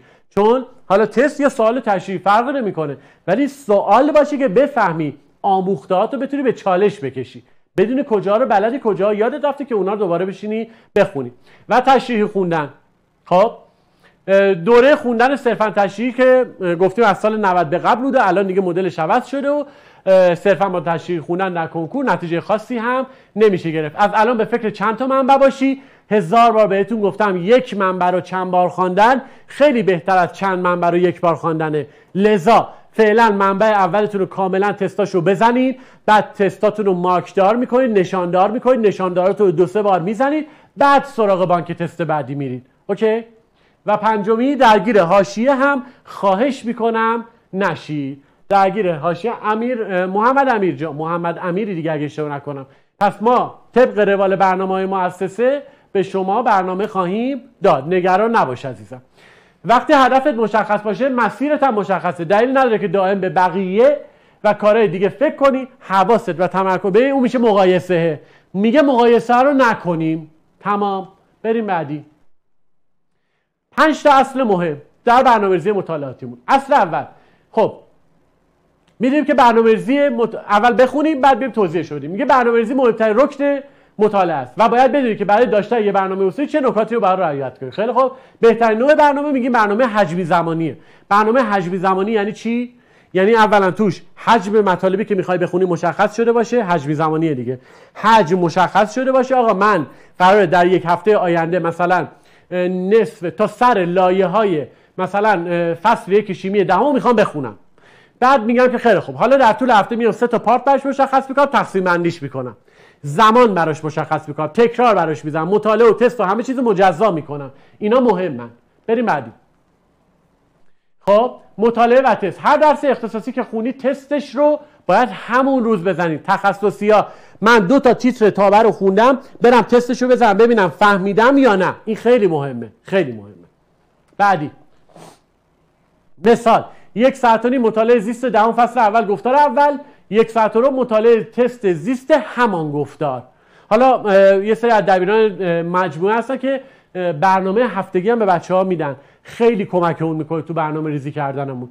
مثلا میدونم آقای آرامفر و قدیمی و براتی و آقای شیمی جبرئیلی و اینا میدونم برنامه روتین روزانه دارن و این خیلی ما رو توی برنامه نوشتن کمک میکنه، ولی چون به همشون نمیشه رسید اونجا دیگه مدیریت کردنی که من باید انجام بدم و انجام میدم دیگه. چون ولشون کنی مثلا آقای جبرئیلی میگه روزی 4 ساعت درس منو بخون، آقای آرامفر میگه روزی 3 ساعت درس منو بخون، آقای قدیمی میگه روزی 1 ساعت، 1 ساعت و نیم برای من وقت بذارید. خب بعد نگاه میکنید 3 تا درس شد 10 ساعت. ما بعد یه جوری اینو مدیریتش بکنیم تا بتونیم اینا رو کاور کنیم و هم به کار دبیرامون برسیم هم مدیریت برنامه‌ریزیمون از دست ندیم. بریم بعدی. برنامه‌ریزی متناسب با ساعت مطالعه. ببین تو توانایی‌ها چی؟ ببین تو توانایی چند ساعت. ببین رسیدم به اونجا. مثالشو ببینید. میگه اگه 5 ساعت درس بخونی در حد 7 ساعت برنامه‌ریزی برای خودتون نکنید چون جا میمونید.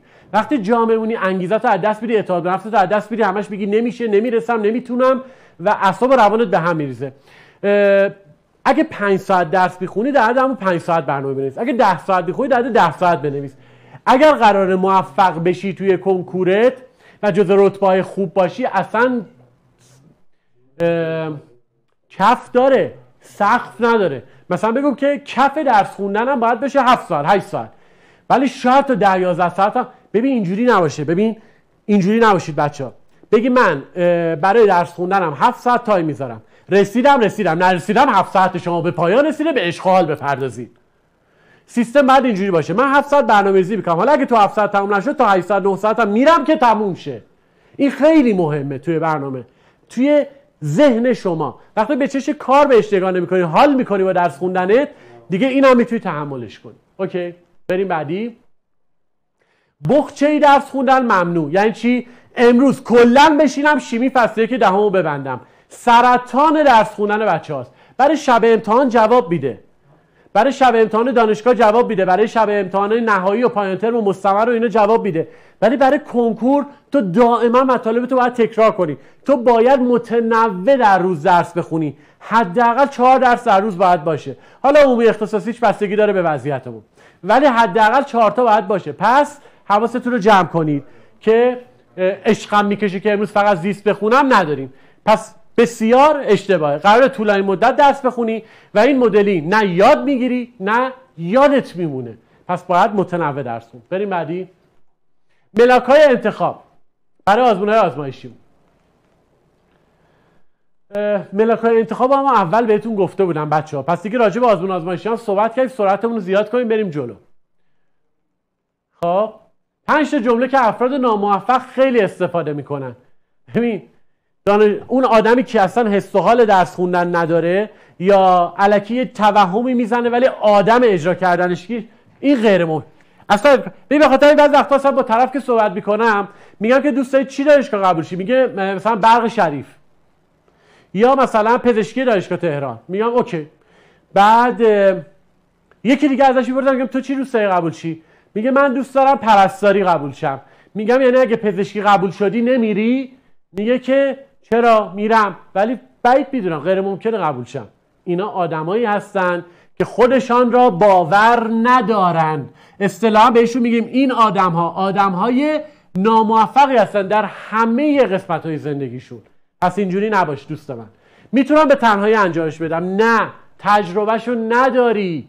اگرم داشتی مال قدیم بوده، به روز عوض میشه همه چیز. اجازه بدید کارشناس این قضیه کمکتون بکنه، چه درس باشه چه زندگیتون. به مشاور، روانشناس، متخصص. من لوله های خونه‌مو میتونم عوض کنم ولی قطعا 2 جو گم میزنم، بعد از لوله کش استفاده کنم. من بلدم سرم بزنم به خودم ولی امکان داره 1% خطا داشته باشم به خاطر ترسی که خودم از جون خودم دارم. پیش پرستار میرم، من مشکل جسمی که پیدا میکنم پیش پزشک متخصص میرم. دنبال متخصصاش باشیم. ما ایرانی‌ها رو ول میکنی تو تاکسی که میشینیم کل اقتصاد دنیا رو جابجا میکنیم. نکنید این کارو رو. مرسی. بعدی، من اصلا به کمک احتیاج ندارم، من خودم میدونم چیکار باید بکنم. لطفا کاری به من نداشته باشی، من خودم انجامش میدم. بعد 4 ماه میری جلو گم میزنی، بعد میگی آخه خیلی تو 4 ماه گذشته اینجوری، حالا اگر میشه یه کاری کنید من زودتر خودم به شرایط ایدئال برسونم. من فقط نظر خودم رو قبول دارم. 1 ساعت با یارو حرف میزنیم میگم میدونم چی میگیم ولی به نظر خودم اینجوری باشه بهتره. اصلا منطقی ندارید. همش خودم. نه، آدمایی که تو زندگیشون فقط خودشون رو قبول دارن آدمای موفقی نیستن. خودتون رو دوست داشته باشید ولی برای اینکه توی زندگیتون خودتون رو دوست دارید و میخواید موفق باشید باید نظر دیگران استفاده کنید. و خودم میدونستم، میگم ببین این کارو میکردی؟ آره میدونستم. چیو میدونستی چه اجرا نکردی؟ گوش کن به حرف آدمایی که تو این زمینه دارن کارشناسی میکنن. بریم بعدی. 5 تا چیزی که در مورد شکست باید بدونید. نباید زود خسته و ناامید بشید. در مورد شکست زمینه موفقیت بچه‌ها. قرار نیست یه بار ما درصدمون پایین بشه دیگه تا آخرش همین باشه. تازه شروع میکنیم اشتباهاتمون رو پیدا کردن. پس نباید زود خسته و ناامید چی؟ اصولا خدای شکر. اصولا موفقیت مرحله بعد خوبه.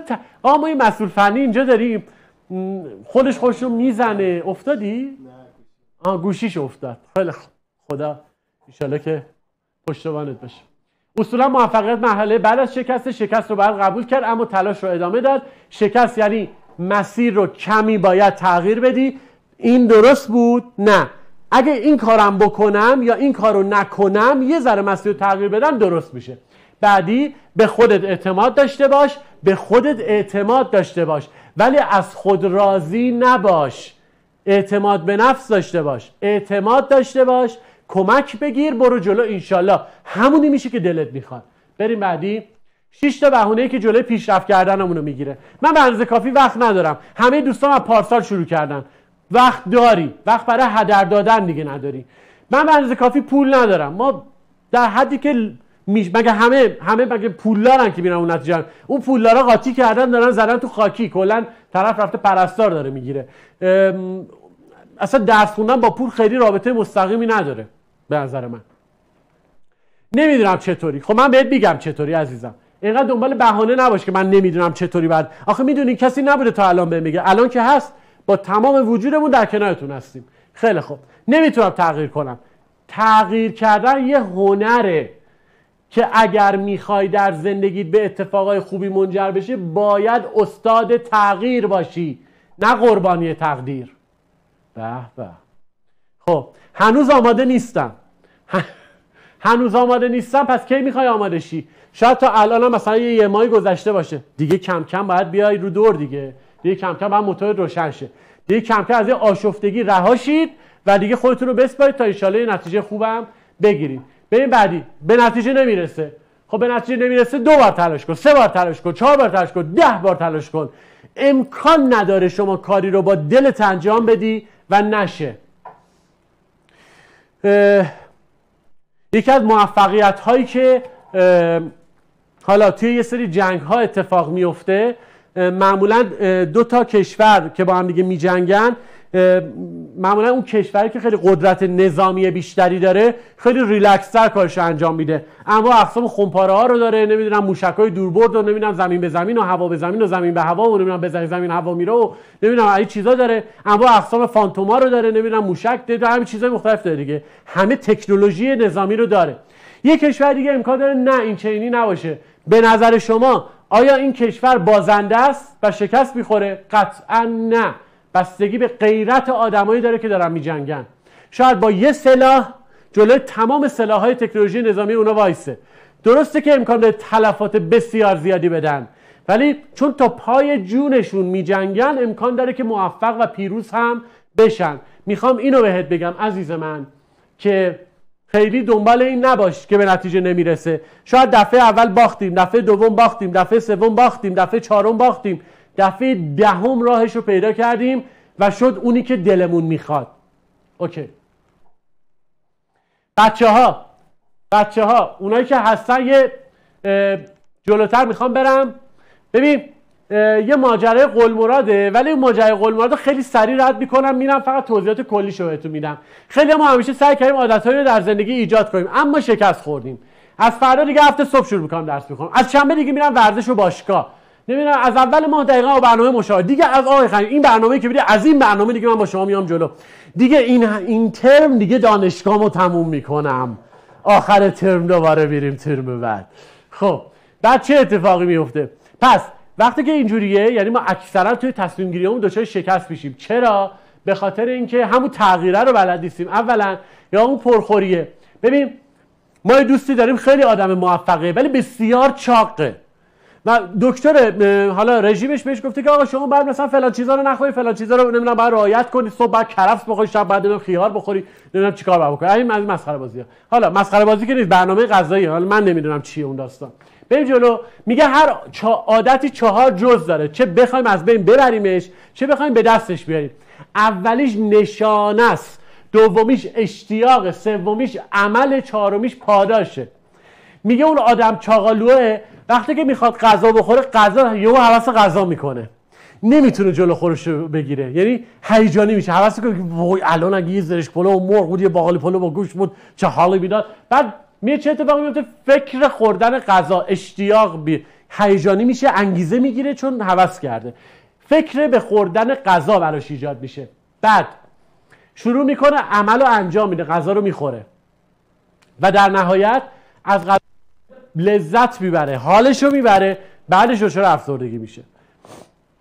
میخوام چی بگم؟ میخوام بهتون بگم که اگر که میخوای یه عادتی رو برای خودت ایجاد بکنی، مثلا میخوای درس بخونی، اول یه نشانه برای خودت ایجاد کن که همون هدف است، بعد اشتیاق یا انگیزه رو برای خودت ایجاد کن، شروع کن بهش فکر کن همون 5 دقیقه اول صبح، بعد شروع کن به اجرا کردن و در نهایت در کنکور و در دانشگاه و در اون اتفاقات و اهداف ریزت قبول شو و موفق شو و حالشو ببر، پاداشتو بگیر، پاداش زحمتایی که کشیدی. خب پس عادتهای اتمی رو داریم میگیم. عادتهای بسیار کوچک هستن که به اندازه اتم هستن عادتهای اتمی، اما اگر به صورت مستمر انجام بشون نتایج بزرگی را برای کوچیک کن، نشو این کارا ریز این کارا رو انجام بده. عادتهای اتمی که اینا رو آروم آروم که انجام میدی، آروم آروم شروع به تغییر به سمت اتفاقات مثبت میکنید. خب بچه‌ها میانگین درصدها هم با هم دیگه چک بکنیم. میانگین درصدها رو با هم دیگه چک کنیم. رتبه‌های من بزنید لطفاً ببینم هستید. یه 10 دقیقه یه رو دیگه کارمون تمومه. لطفاً حاضری‌ها رو بذارید با انرژی ادامه بدیم، بریم جلو و خب میانگین درصدهای لازم دروس تخصصی برای همه رشته‌ها. بریم اول سراغ در واقع میانگینی که در واقع از میانگین سختی 3 سال اخیر ما آوردیم و میخوایم چک بکنیم. بچه‌ها یه حاضری برای من بزنید. خب اولی رو بریم. میانگین رتبه‌های زیر 1000 تجربی. صدا خرابه؟ صدام چرا خرابه؟ صدای خودم خرابه؟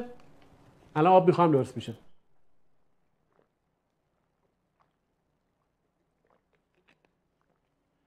خیلی قطع میشه چرا؟ بچه‌ها مشکل از اینترنت هاتونه فکر میکنم. ما اینترنتمون اوکیه. ببینیم الان اینجا داریم تست بگیریم اینترنتمون اوکیه. برین یه جای خونه ثابت بشینید، راه نرید با این دم و دستگاهاتون. برین یه جا بشینید، اینترنتتون ثابت باشه که بتونه کاور کنه.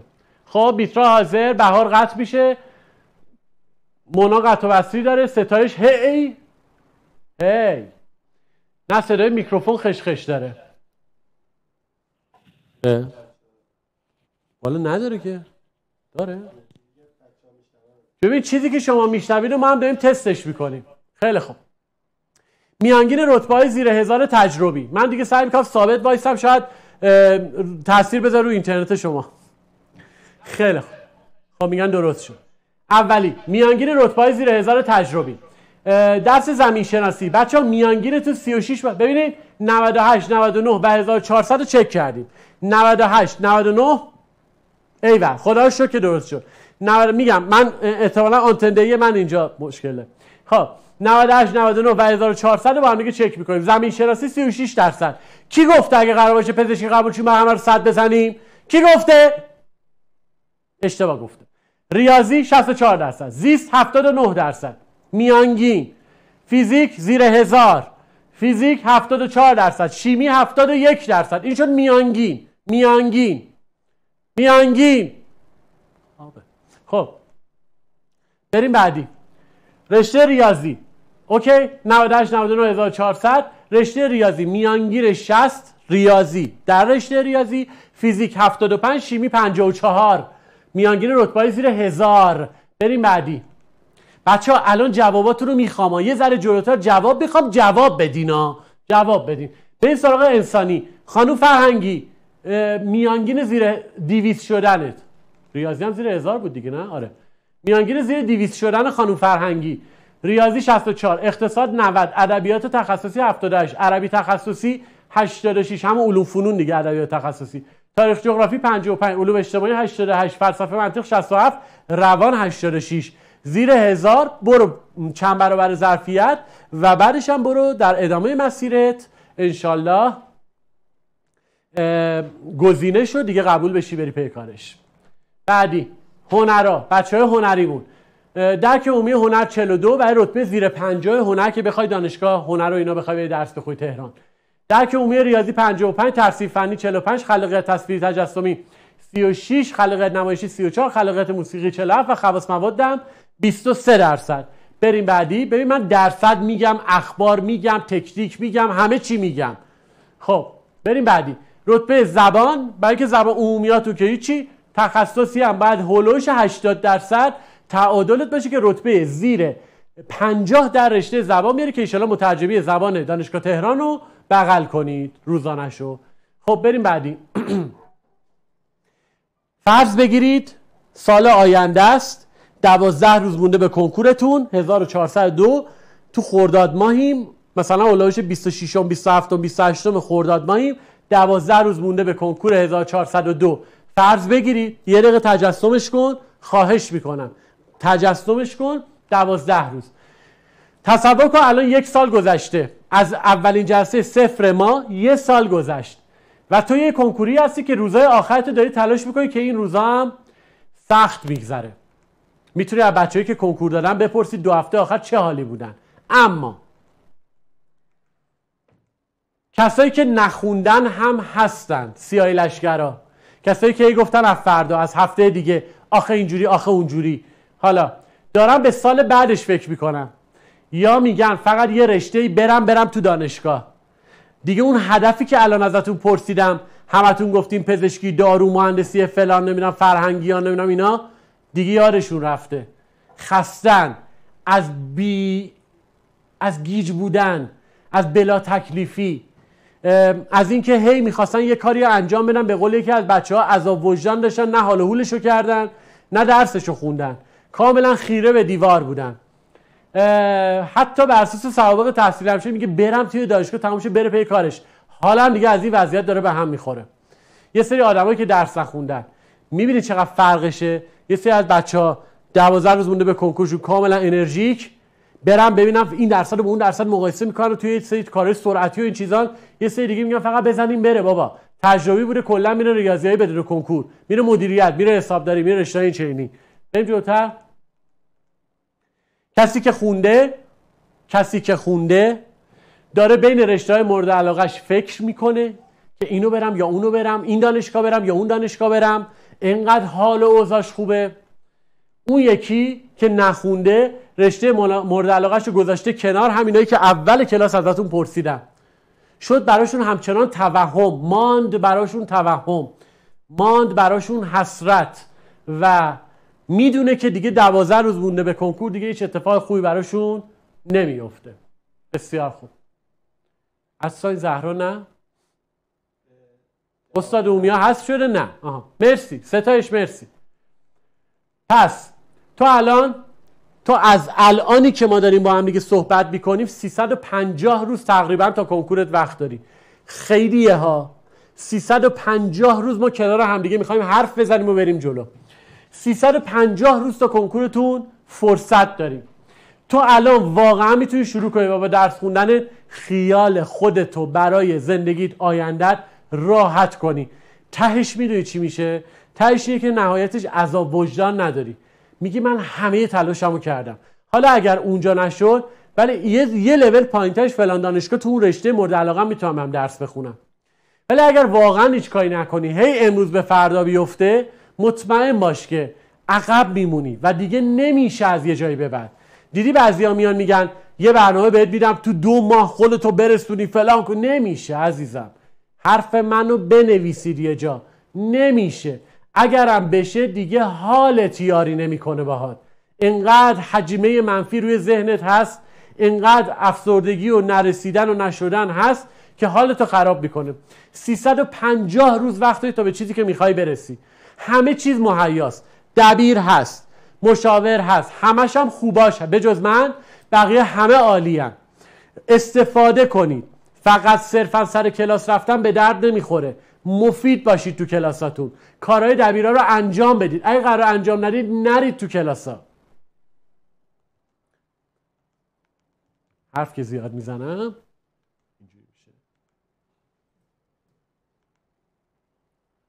خب و حتی به اینم فکر نکنین که 1 سال دیگه پشت کنکور میمونی. یعنی این 350 روزه اگه درست انجام بشه عزیز من استرس هست. همه استرس دارن.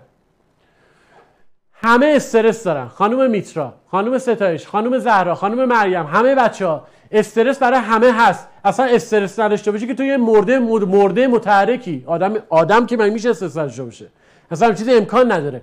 استرس در حدی که بتونه عاملی بشه برای موفقیت شما عالیه. اما اگه قرار باشه خرتو بگیره نه به دردمون نمیخوره.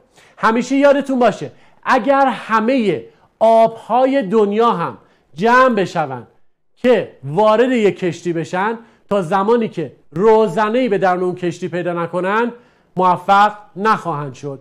میخوام اینو بهت بگم اگر شما زمینه ای ایجاد نکنی، نشینی الکی فکر بکنی که اتفاقای منفی میفته، وای من استرس اگه نشد چی، تو تلاشتو بکن. تو کار درست انجام بده. امکان نداشته کسی کار درست انجام بده و نشه. قطعا اتفاق خوبی براتون میفته ولی به شرطی که از همه خودتون استفاده کنید. تمرکز داشته باشید برای درس خوندنتون. برنامه ریزی داشته باشید برای درس خوندنتون. میشه قطعا همونی که دلت میخواد. شک نکن. نداشتیم. اصلا نداریمه. تا صبح نداریم. کسی تلاش کنه نشه. بالاخره میشه. حالا شاید یه ذره دیرتر ولی بالاخره میشه. خب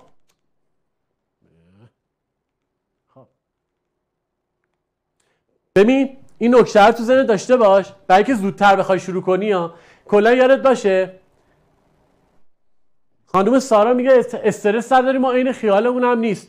من اگر هدفی رو توی زندگی مشخص میکنم سارا جان، اگر هدفی تو زندگی مشخص میشه قطعا برای اینکه بخوام بهش برسم باید یه مقداری انرژی براش خرج بکنم و یه استرسی برای رسیدن به اون خواسته هام داشته باشم. حتی اگه خواستم توی کافی شاپ رفتن و خوردن یه قهوه باشه. همیشه من یه جمله‌ای هستش که توی حالا یه جایی توی یه کافه نوشته بودم که ای کاش دغدغه‌های زندگی ما در حد انتخاب کردن بین یه بستنی شکلاتی باشه با یک قهوه داغ. خب کاش میزان استرسامون این باشه. ولی که عین خیالمون نیست. یا خیلی وضعیت خوبی داری که باز هم استرس داری، یا اینکه برای درس خوندن آینده‌ات خیلی برنامه‌ریزی نداری، که پیشنهاد میکنم حتما یه راهی رو برای زندگیت انتخاب کن. اگه درس نیست شاید یه چیز دیگه است، برو سراغ اون یه چیز دیگه.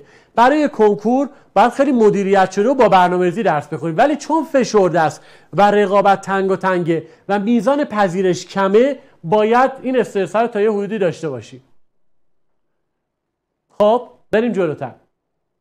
مگه چند تا رتبه 2 رقمی داریم؟ تو تلاش نکنی یکی دیگه جاتو میگیره، ولی حق گرفتنیه و من توی زندگیم یاد گرفتم جامو به هیچ کس ندم و شما هم باید تک به تک همین شکلی باشی. این واقعیت. توهم که نمیزنیم. همه تلاشمو میکنم جامو به کسی ندم. تموم شد. برای چیزی که میخوای تلاش کن و قوی بلند شو. دنبال بهونه هم نباش، چون هیچ وقت اون روز خفن ممکنه نیاد توی زندگیتون. بچه ها حاضرین؟ میخوایم بریم سراغ یه چیزی. بچه ها حاضرین؟ میخوایم بریم سراغ یه چیزی. بگید به من ببینم الان امروز بر کدام پله قدم گذاشتید؟ نه، امروز بر کدام پله قدم گذاشتید؟ میخوام ببینم امروز چه حالی دارید. الان یه همایش با هم دیگه داشتیم، همایش رژه موفقیت. خیلی حرفا توش زدیم، خیلی آلارما رو بهتون دادم، خیلی نکات گفته شد، خیلی جدولا گفته شد که میانگینا تو چجوری باید باشه، خیلی جواب سوالاتون رو دادم. بیا اینجا ببینم امروز رو کدام پله‌ای. پله اول با هم چک کنیم. چی شد؟ خب آفر، مرسی از ادیت سریع لایو. خب امروز بر کدام پله قدم گذاشتید؟ اولی میگه نمیخوام. اون پایین نگاه کن، میگه آقا من اصلا نمیخوام انجامش بدم. چند نفر اینجوریان؟ هر کی هست به من بگه، هر کی هست جواب منو بدید. آیا کسی اینجا داریم که نمیخواد انجامش بده بعد از 1 ساعت صحبت کردن و حال خوب به هم دیگه دادن؟ اگه داریم بگه، اگه نداریم جواب نده. اولی نمیخوام انجامش بدم. تو کدوم پله قدم گذاشتی؟ نمیخوای انجامش بدی؟ بریم بعدی. نمیتونم انجامش بدم. داریم کسی رو که نتونه انجامش بده؟ الان بین شما کسی هست که نتونه انجام بده؟ اصلا نداریم. مگه میشه چیزی رو بخوای و نشه؟ بریم سومی. میگه میخوام انجامش بدم. کیا هستن میخوان انجامش بدن؟ اونایی که میخوان انجامش بدن، حالا به هر روشی، با هر سبکی، با هر فشاری میخوان انجامش بدن، به من بگن. بیام بالا. میخوان انجامش بدن. کیا هستن؟ بچه ها مثل که با تأخیر میان. کیا هستن؟ به من بگن. میخوان انجامش بدن. بیایم روی این دوربین. من، بله، محمد امیر، به اولی اومد گفت من کله گنده. برسی بابا، چه خبره؟ روز نداشتی؟ سمیه، سمیه، سارا، مونا، مریم. خب بریم پله بعدی بریم چی میخواید بگی. بریم پله بعدی. پله بعدی. بچه ها کیا حالا دنبال اینن که به این نتیجه کیا دنبال اینن که حالا بگن چطور باید انجامش بدم؟ حالا کی میگه چطور باید؟ کی دنبال اینه که حالا برم؟ من میخوام حالا برم ببینم چطوری باید انجامش بدم. هستی؟ اگه هستی برام لایک بفرست. اگه هستی که میخوای ببینی چطور باید انجامش بدی، شروع کن لایک ها رو بفرست. بفرست ببینم. بریم گام بعدیش. ببینم گام بعدیش چی میگه.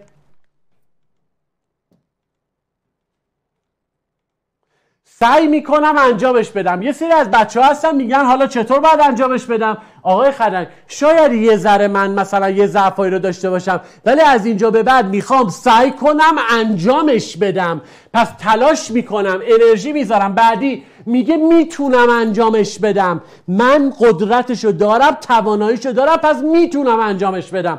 باید انجامش بدم. بریم بعدی. میگه انجامش میدم. اصلا میتونم انجامش میدم. باریکلا، شما برنده این قسمت. نخیر. بعدی میگه آره انجامش دادم. اصلا تموم داستان.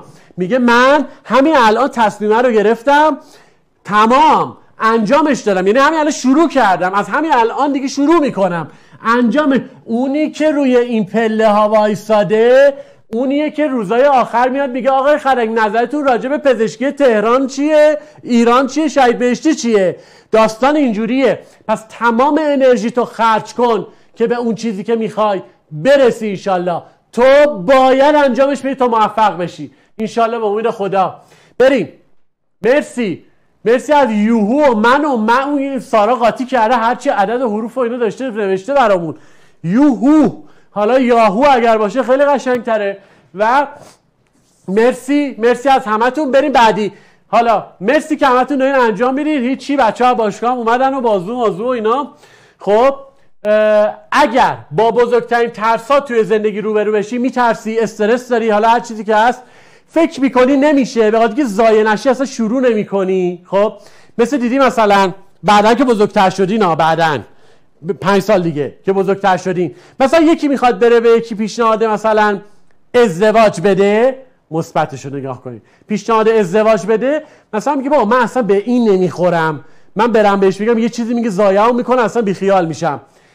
ولی بعضی تجربه ها نشون داده که رفتم، نه نه بچه‌های فنی میگن من اینا. خب ترجمه نشون داره خیلی بی‌جهت رفته به یکی گفته خوشم باورش نمیشه، طرف گفته آره چرا که نه. آره اینجوری. حالا یا در گام‌های بعدی یا قبلی زندگی تو محیط کار، مثلا که من برم تو فلان شرکت کار کنم اصلا نمیتونم بهش فکر کنم، میره رزومه‌شو میده قبول میشه استخدام میشه. مثل همون دوستم که سال گذشته براتون یعنی همین چند هفته پیش برای بچه‌های 1401 مثال زدم که توی عرض به خدمتتون که شرکت آقای ایلان ماسک داره فعالیت میکنه و هیچ دیگه گنده ترین شرکت متاورس رو نمیدونم چی میگم بهش چی؟ آره شرکت تسلا خودروهای برقی دنیا داره فعالیت میکنه. خب پس اگه با بزرگترین ترسا توی زندگی روبرو بشی هیچ چیز دیگه جلودارت نیست، نترس، کاری که باید انجام بدی رو انجامش بده. بریم بعدی. چرا واقعا؟ خب میگه بریم. میگه دیر رسیدن به معنای شکست نیست، شاید به این معناست که داری برای یه شروع بهتر آماده میشی. یعنی چی؟ این آقا رو نگاه کن کش داره، یعنی اینو شاید استارت بزن ولی این از همه عقب‌تر باشه، ولی این پرتاب میشه به سمت جلو. نگاه نکن که کی داری شروع میکنی، کارتو انجام بده، قطعا در یه تایمی به همه میرسی و ازشون جلو هم میزنی. بریم بعدی. میگه زمانی که دلیلتون، خانومی که میگفتی من اصلا بیخیال اینجوری هم، زمانی که دلیلتون به اندازه کافی بزرگ باشه قادر به انجام هر کاری هستی. شاید دلیلی نداری برای درس خوندن، بگرد دنبال دلیلت. اگه درس خوندن نیست چیه؟ بری سراغ همون. اگرم درسه که تمام انرژیتو بذار براش. خیلی خوب بریم بعدی. و یه روزی خدا دری رو بروتون باز میکنه که جبران تمام درهای بسته زندگیتون میشه. جبران تمام درهای بسته زندگیتون میشه. میره چی میخوام بهت بگم؟ میخوام اینو بهتون بگم. تموم شد؟ بله. میخوام بهت بگم که خدا اگر یه زمانایی توی زندگیمون یه چیزایی رو به ماها نمیده، مطمئن باشید بهترش رو برامون گذاشته کنار. و من به این توی زندگیم رسیدم، بارها رسیدم. قطعا شما هم تجربه هایی داشتید، قطعا یه بهترش رو برامون گذاشته کنار. برای اینکه توی زندگیتون موفق باشید اصلا بنده خدا رو ولش کن، تمام تمرکزتون روی خود خدا باشه که خیر و برکت براتون انشالله بباره از آسمون. بچه ها راه های ارتباطی بود. اینستاگراممون رو داشته باشید، فوت کنکوری، فوت آندرلاین ای آندرلاین کنکوریه، خط فاصله اینجا گذاشته اشتباه گذاشته، فوت آندرلاین ای آندرلاین کنکوری، آندرلاین ها اون خط زیریه بلنده، و فوت کنکوری، اینم فوت کنکوری. بچه ها همه شماهایی که تو پنل های آنلاین آکادمی ثبت نام کردین، همه شماها پشتیبان دارید، پشتیباناتون همه شماره های منو دارن، بهشون بگی شماره منو بهتون میدن، مشکل خاصی نداره. ارتباط مستقیم توی تلگراممونم که @خدنگ اف، فؤاد خدنگ اف، کنار هم تا جشن موفقیت. حالا نکتهش ببینم اگر رژه امروز دوست داشتی تو این صفحه مجازی ها یه حال خوب برامون بنویس و انشالله از فردا هم بزنیم برنامه ها رو بهتر کنیم به ترتیب تعداد بچه ها. تا 2-3 روز آینده همه برنامه ها ارسال میشه و دیگه هر کی هر روزی برنامه‌اش ارسال شد هر هفته همون تایم برنامه بعدش ارسال میشه. هر شب گزارش کارکرد ارسال میکنید، حالا با بقیه رو براتون میفرستم. دم خودتون گرم، خیلی باحالید، خیلی دوستتون دارم و در نهایت برای اینکه حال دلتون خوب باشه خودت و خدات، همین کافیه. حال کردیم، دنیاتون فیروزه‌ای، روزتون بخیر.